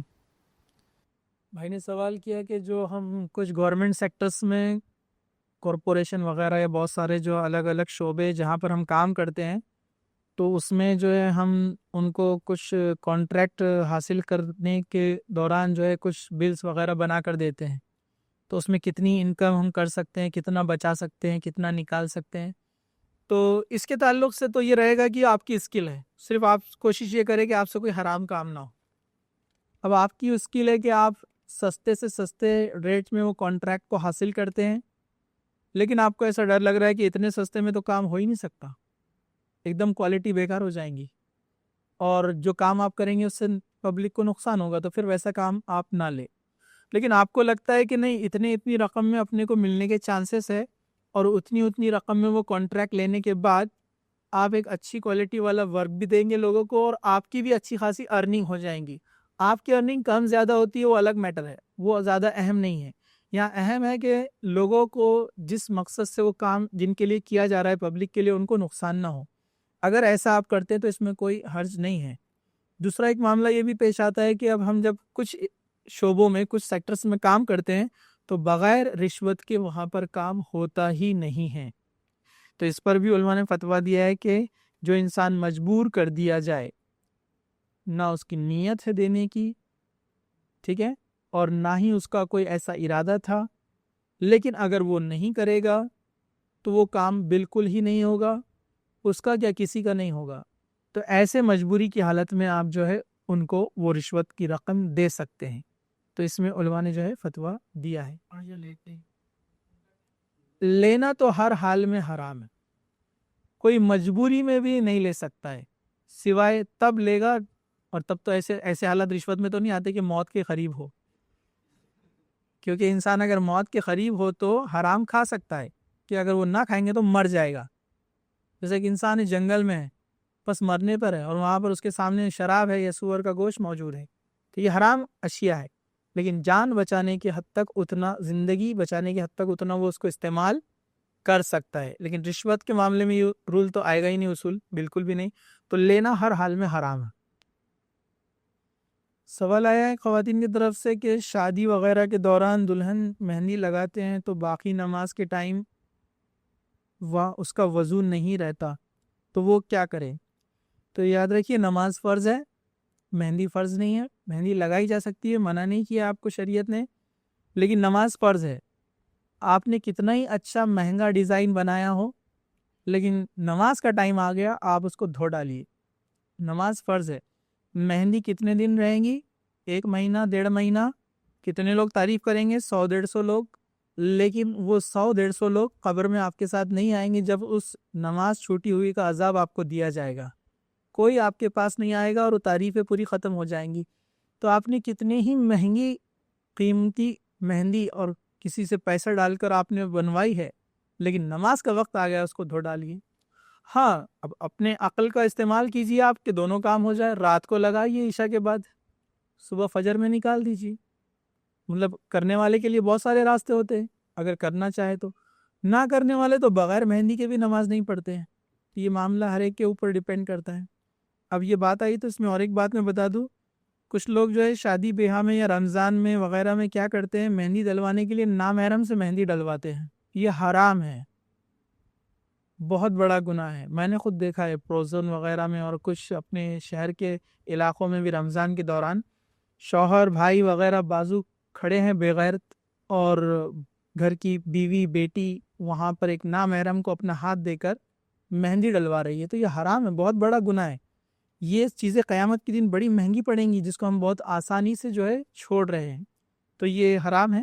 دوسرا، مہندی لگا سکتے ہیں آپ، کوئی جو ہے کیا کہیں گے ہم اس کو، مصلحت کوئی طریقہ ایسا اختیار کیجیے کہ مہندی بھی ہو جائے، نماز بھی نہ چھوٹے، جیسا میں نے بتایا۔ لیکن اگر بالاتفاق آپ نے مہندی لگوا لی اور نماز کا وقت آ گیا، آپ اس کو بنا جھجک، بنا کسی کیا کہیں گے ہم اس کو دل میں برا جانے، بالکل دھو ڈالیے۔ ہو سکتا ہے اللہ کو یہی عمل آپ کا پسند آ جائے اور اللہ تعالیٰ اس کے بدلے آپ کو جنت دے دے، ہو سکتا ہے، ممکن ہو۔ تو یہ نماز جو ہے ہمارے اوپر فرض ہے، یہ بات ہم جو ہے اپنے ذہن میں رکھیں۔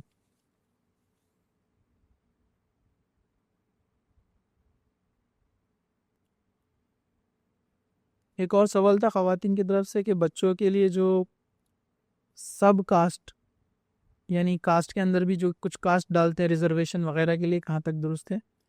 تو اس کے تعلق سے بھی پہلے بات آئی تھی، تو کہا گیا تھا کہ جس کا واقعی میں کوئی کاسٹ آتا ہے، جیسے کوئی پہاڑی علاقوں میں رہتے ہیں، وہ NT وغیرہ کاسٹ میں آتے ہیں، مسلم ہو غیر مسلم ہو کوئی بھی رہنے دو، یا کوئی اسپیشلی جو ہے تڑوی پٹھان وغیرہ ہے، گورنمنٹ نے ان کو اسپیشل چھوٹ دی ہے، کچھ ریزرویشنز رکھے، اور واقعی میں آپ اس میں آتے ہیں، تو آپ بالکل سب کاسٹ کو ڈالیے، اس میں کوئی حرج نہیں ہے، اس سے فائدہ اٹھائیے، کیونکہ اگر آپ اس زمرے میں آتے ہیں اور آپ کو گورنمنٹ نے اس کے لیے کچھ سہولیات رکھی ہیں، آپ اس سے بالکل فائدہ اٹھائیے اگر آپ کے پاس ہے تو۔ ہاں، آپ اس میں نہیں آتے اور جھوٹ بول کر آپ اس میں ڈال رہے تو یہ درست نہیں ہے، آپ اس سے بچیے، کیونکہ کچھ لوگ بولتے نہیں کاسٹ تو اپنی مسلمان ہے، ڈالنا گناہ ہے، یہ سب غلط بات ہے۔ کیوں؟ کیونکہ آپ ہیں مسلمان، لیکن آپ ایک پہاڑی علاقے میں رہتے ہیں جہاں کچھ پریشانیوں کا سامنا آپ کو کرنا پڑا پچھلے کچھ سالوں میں، تو گورنمنٹ نے یہ سوچا کہ ایسے لوگوں کو اوپر لایا جائے اور اس کے لیے ان کو کچھ اسکیم یا کچھ ریزرویشن دیے جائے، تو یہ آپ کا حق ہے، آپ لے سکتے، کوئی مسئلہ نہیں ہے اس میں، آپ بالکل سب کاسٹ ڈال سکتے اگر آپ اس میں آتے ہیں تو۔ ہاں، نہیں آتے ہیں تو مت ڈالیے، کیونکہ وہ جھوٹ ہو جائے گا۔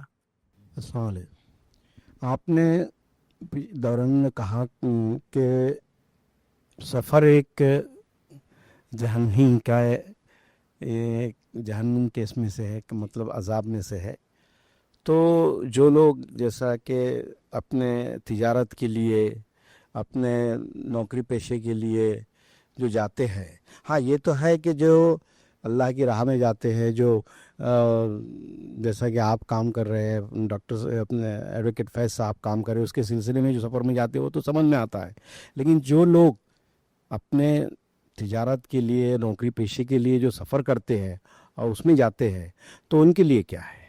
ہاں، میں نے ایک بات کہی تھی درس کے دوران کہ سفر جو ہے، ایک روایت میں آتا ہے کہ سفر جو ہے جہنم کے جو ہے عذابوں میں سے ایک عذاب ہے، تو اس کا مطلب یہ نہیں ہے کہ وہ غلط ہے، اس کا مطلب یہ ہے کہ انسان جہنم میں جیسے تکلیف اٹھانے والا ہے تو ویسے سفر بھی ایک تکلیف کی چیز ہے، مطلب وہ گناہ کا معاملہ نہیں ہے، اس کا مطلب یہ نہیں ہے کہ آپ کو سفر سے روکا جا رہا ہے، بلکہ یہاں پر بتانے کا مقصد یہ ہے کہ جس طرح انسان جہنم میں مختلف عذاب کا سامنا کرنا اس کو پڑے گا اگر وہ ایمان پر نہ جائے، عمل صالح کے ساتھ نہ جائے، تو ویسے ہی تکلیف انسان کو جو ہے سفر کے دوران ہوتی ہے، مطلب سفر جو ہے مشکل چیز ہے، آسان چیز نہیں ہے، حدیث کا یہ اشارہ تھا، ورنہ سفر سے منع نہیں کیا گیا ہے، سفر کر سکتے ہیں۔ ہاں، ان سفر سے منع کیا گیا ہے جو عبادت کی غرض سے نکل جائے، سوائے مسجد جو ہے حرمین یعنی مکہ اور مدینہ، اور جو ہے مسجد اقصیٰ کے علاوہ کوئی چوتھی جگہ عبادت کے لیے جائے تو وہ سفر حرام ہو جائے گا۔ جی، سوال آیا ہے کہ جیسے درس میں آپ نے بتایا کہ حرام کھانے کی، جو حرام کھاتا ہے اس کی دعا قبول نہیں ہوتی ہے، بٹ جو حرام ہمارے پاس ہے، مطلب جو مال حرام ہے اور وہ حرام مال دینے کی اپنی حیثیت نہیں ہوگی تو دعا قبول دینے تک ہوگی یا نہیں ہوگی؟ مطلب وہ یہ پوچھنا چاہ رہے کہ کچھ حرام کمائی کا کچھ سمجھو مال کا حصہ ہے جو ہمارے پاس موجود ہے لیکن ہم وہ کسی کو اب دے نہیں سکتے، تو اب اس کے لیے کیا کریں؟ تو دیکھیے، جو حرام کمائی کا جو مال ہوتا ہے، آپ کو شیور پتہ ہے کہ یہ مال درست نہیں ہے، تو بالکل جب تک آپ اس کو کھائیں گے آپ کی دعائیں قبول نہیں کی جائیں گی، یہ اہم چیز ہے۔ حضرت ابوبکر صدیق رضی اللہ عنہ کا ایک غلام تھا، اس نے آپ کو کچھ کھانے کی چیز تحفے میں لا کر دی، حضرت ابوبکر صدیق رضی اللہ عنہ نے اس کو کھا لیا، بعد میں معلوم کیا کہ یہ کہاں سے لایا تھا؟ غلام نے کہا کہ میں زمانے جاہلیت میں جادوگری کا علم کیا کرتا تھا، زمانے جاہلیت میں، پہلے اسلام سے پہلے، تو میں نے ایک کا علاج کروایا تھا، اس نے اس وقت اس کے بدلے مجھے رقم نہیں دی تھی، آج اس نے اس علاج کے بدلے مجھے وہ رقم دی ہے، تو میں نے اس کا یہ لے کر آیا تھا۔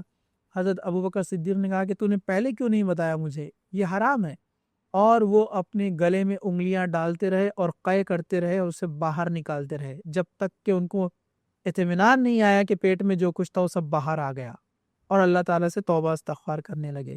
تو صحابہ اتنا احتیاط کرتے تھے، تو واقعی جو شخص حرام کھائے گا، جب تک کھائے گا اس کی دعا قبول نہیں کی جائیں گی۔ جس کے پاس حرام کمائی ہے، جو مال ہے، اگر وہ کسی کا حق ہے تو اس کو لوٹا دے، یا پھر بغیر ثواب کی نیت سے کسی کو مجبور شخص کو دے دے جس سے اس کی مجبوریاں دور ہو جائے، جو بہت ہی مجبور ہو چکا ہے، تو یہی اس کا حل ہے، ورنہ جب تک یہ مال رہے گا آپ کی دعائیں قبول نہیں کی جائیں گی۔ واللہ عالم بالصواب۔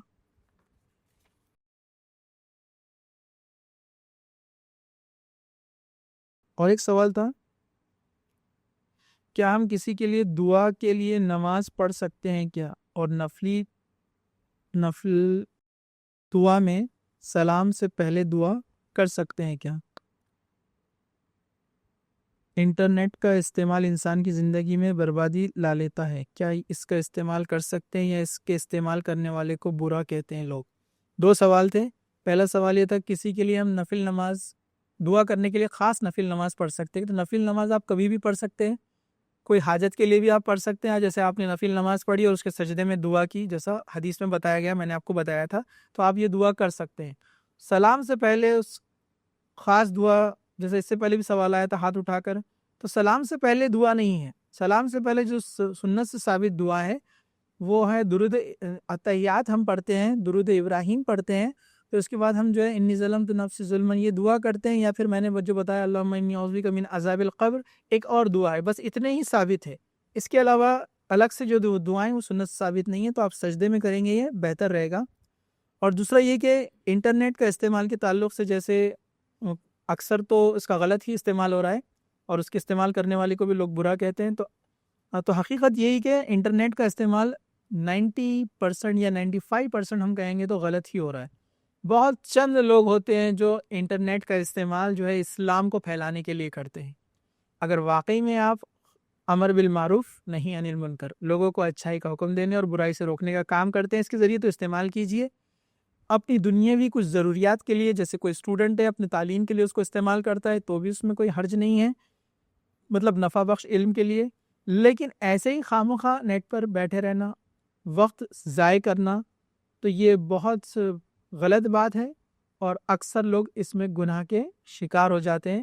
کیونکہ جب آپ خالی ہوتے ہیں تو شیطان آپ کے ساتھ رہتا ہے اور وہ آپ کو پھر غلط رائے، بری رائے دیتا ہے، اور انسان شروعات میں گناہ کی طرف نہیں جاتا ہے. ایسے کئی لوگوں کو دیکھا گیا ہے، پہلے وہ شروعات میں صرف مزاحیہ چیزیں دیکھا کرتے تھے. یہ ان کی خود کی زبانی انہوں نے کہا کہ شروعات میں وہ انٹرنیٹ کا جب استعمال کرے، موبائل فون کا، اسمارٹ فون کا، پہلے صرف مزاحیہ چیزیں، جوکنگز وغیرہ دیکھا کرتے تھے.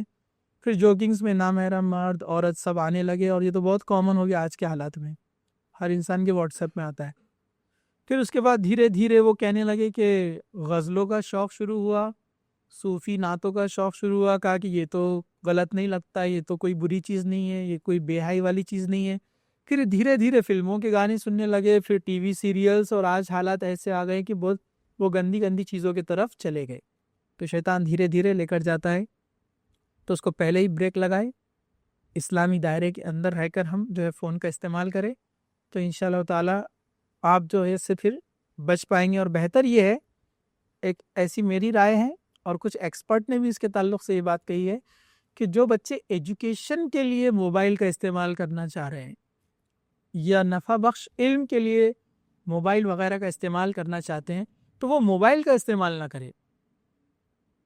مہنگے سے مہنگا موبائل لینے کے بجائے گھر والوں سے کہے کہ ایک کمپیوٹر دلائے، ایک بڑا اسکرین والی چیز دلائے، تاکہ گھر میں سب کے سامنے بیٹھ کر آپ وہ دیکھیں. کیونکہ انسان جب ماحول میں سب کے سامنے ہوتا ہے تو گناہ کرنے سے ڈرتا ہے. فون میں کیا ہوتا ہے، آپ اکیلے، آپ کو کوئی دیکھنے والا نہیں، چھوٹا سا اسکرین ہے، آپ کچھ بھی کرتے ہیں، ڈر نہیں رہتا ہے. جب ڈر نہیں رہتا ہے انسان گناہ آسانی سے کرتا ہے. لیکن اگر کمپیوٹر رہے گا یا بڑا اسکرین گھر میں رہے گا، ٹی وی اسکرین جیسا، تو انسان اس میں تھوڑا احتیاط کرتا ہے، جتنا ضرورت ہے اتنا ہی استعمال کرتا ہے. اور جب تنہا ہوتا ہے تو شیطان کو بہت بڑا چانس مل جاتا ہے. تو بہتر یہی کہ انٹرنیٹ کا استعمال اگر آپ کسی نفع بخش علم کے لیے، فائدے کے لیے استعمال کرنا چاہ رہے ہیں تو کمپیوٹر یا ٹی وی وغیرہ اسکرین کا استعمال کریں، تاکہ آپ خود اپنے آپ کو کنٹرول کر پائیں گے. یہ سب سے اچھا سلوشن ہے. جی السلام علیکم سر. میرا یہ سوال تھا اصل میں کہ میں کچھ عرصہ پہلے ایک اردو اخبار میں مسئلہ پڑھا تھا، تو اس میں ایسا بتایا گیا تھا کہ کسی صاحب نے سوال پوچھا تھا کہ اسلامی لباس میں نماز پڑھنے کا کیا مسئلہ ہے، تو اس کے بارے میں مطلب کیا رائے ہے. تو انہوں نے بتایا تھا کہ نماز اگر اسلامی لباس میں نہ پڑھی جائے، مطلب جو شرعی اعتبار سے تو صحیح ہے، جیسے ستر چھپ جائے اور ٹخنے سے اوپر ہو، اس کے اگر وہ لباس ہے تو نماز کا فرض تو ادا ہو جائے گا، پر اس کی جو برکتیں ہیں نماز کی وہ حاصل نہیں ہو پاتی پوری. اور اگر جو بھی بندہ ہے اگر وہ اسلامی لباس میں نماز پڑھے گا تو اس کو وہ پوری برکتیں حاصل ہوتی ہیں. تو اس کا کیا مسئلہ ہے؟ میں نے سوال کیا کہ نماز کے تعلق سے انہوں نے کوئی آرٹیکل پڑھا کہ نماز کے لیے لباس کیسا ہونا چاہیے. جیسے کسی نے کہا کہ جو لباس رہے گا اگر وہ سطر اس میں پورا ڈھکا ہے تو نماز ہو جائیں گی، لیکن اگر وہ بہتر طریقے سے جو لباس کا استعمال نہ کرے، یعنی اچھے انداز والا جو لباس ہے، تو اس کی نماز کے برکات اور ثواب جو اس کو اتنا نہیں ملے گا۔ تو دیکھیے، نماز کے لیے شرط ہے آپ کے سطر کا چھپنا، یہ شرط ہے۔ اور قرآن مجید میں اللہ تعالیٰ نے کہا کہ جب نماز کے لیے جاؤ تو زینت کے ساتھ جاؤ، یعنی اچھے سے اچھا لباس پہن کر جاؤ۔ تو اس سے ہمیں دو چیزیں یہاں پر سامنے آ گئی، ایک یہ کہ بہتر اور اچھا یہی ہے کہ نماز کے لیے ہم اچھے سے اچھا ہمارا لباس جس کو ہم بہت اچھا سمجھتے ہیں وہ لباس پہن کر جائیں، کیونکہ نماز کے لیے زینت کے ساتھ جانے کا جو ہے حکم دیا گیا ہے۔ کپڑے صاف ہو، پاک ہو، خوشبو ہو، یہ بہترین ہے اور اچھی بات ہے، بہتر ہے۔ لیکن اگر کوئی شخص کے پاس اچھے کپڑے نہ ہو یا اتنا غریب ہو کہ اس کے پاس صرف سطر ڈھانکنے کے اتنا کپڑا ہے، جیسے اللہ کے رسول صلی اللہ علیہ وسلم کے زمانے میں ایک قبیلے والے مسلمان ہوئے، اس میں ایک چھوٹا بچہ نماز پڑھایا کرتا تھا، بخاری کے اندر ہے، اور وہ بچے کی عمر 9 سال تھی، اور وہاں غربت اتنی تھی کہ وہ بچہ جو کپڑا پہنتا تھا، جو تہبند اپنا نیچے کا باندھتا تھا، جب وہ رکوع میں جاتا تو پیچھے سے کپڑا اڑ جاتا، شرمگاہ یعنی گھٹنے کے اوپر کا حصہ نظر آنے لگتا، وہ ویسے ہی نماز پڑھاتا۔ لوگوں نے کہا کہ ارے ایسا کیسے امام ہے، شرمگاہ کھل جا رہی ہے۔ تو محلے کے قبیلے کے لوگوں نے پیسے جمع کر کر اس کو ایک لباس بنا کر دیا تاکہ وہ نماز پڑھائے۔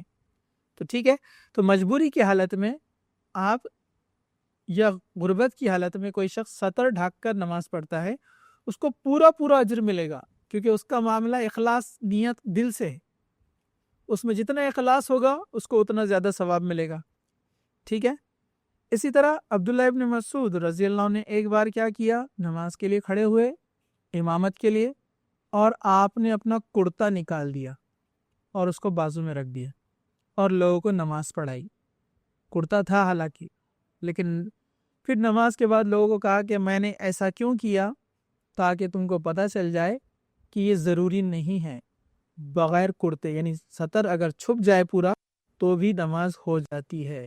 بہت سارے لوگ بولتے ہیں ارے فل سلیو چاہیے، ہاف نہیں چلتا ایسا، لیکن کوشش یہ کرنا ہے کہ ہم سنت کے مطابق لباس کے جو آداب ہے اس کو عمل کرنے کی کوشش کریں، یعنی بہتر سے بہتر لباس، اچھے سے اچھا لباس پہنے، پاک و صاف ہو، کوشش کرے خوشبو لگائے، کیونکہ ہم نماز کے لیے جا رہے ہیں، اللہ تعالیٰ کے سامنے جا رہے ہیں، تو اللہ تعالیٰ نے دیا ہے، تو اللہ تعالیٰ نے جو دیا ہے اس کو ہم ظاہر بھی کریں، اللہ تعالیٰ کی نعمتوں کو ہم بتائے بھی، تو یہ بہتر ہوگا۔ ورنہ آپ کسی مجبوری میں ہیں، آپ کسی پرابلم میں ہیں، یا واقعی میں کوئی غریب انسان ہے، تو وہ صرف سطر بھی چھپ جائے اس کا تو انشاءاللہ تعالیٰ نماز ہو جائیں گی، کیونکہ شرط اصل ہوتی ہے، شرائط اگر پورے ہوتے ہیں تو وہ نماز کے لیے یا کسی اور بھی عمل کے لیے شرطیں اگر پوری ہوتی ہے مکمل تو وہ عمل آپ کا قابل قبول ہے۔ لیکن اس میں اگر آپ اور زیادہ اچھائی اور زینت کو اپنے اندر لاتے ہیں تو یہ اور اچھی بات ہے، اس کو بہتر سے بہتر اگر ہم بناتے ہیں تو یہ اچھی بات ہے۔ اللہ تعالیٰ جو ہے ہم سب کو جو ہے عمل کی توفیق عطا فرمائے۔ وآخر دعوانا ان الحمد للہ رب العالمین، سبحان ربک رب العزۃ عما یصفون وسلام علی المرسلین والحمد للہ رب العالمین۔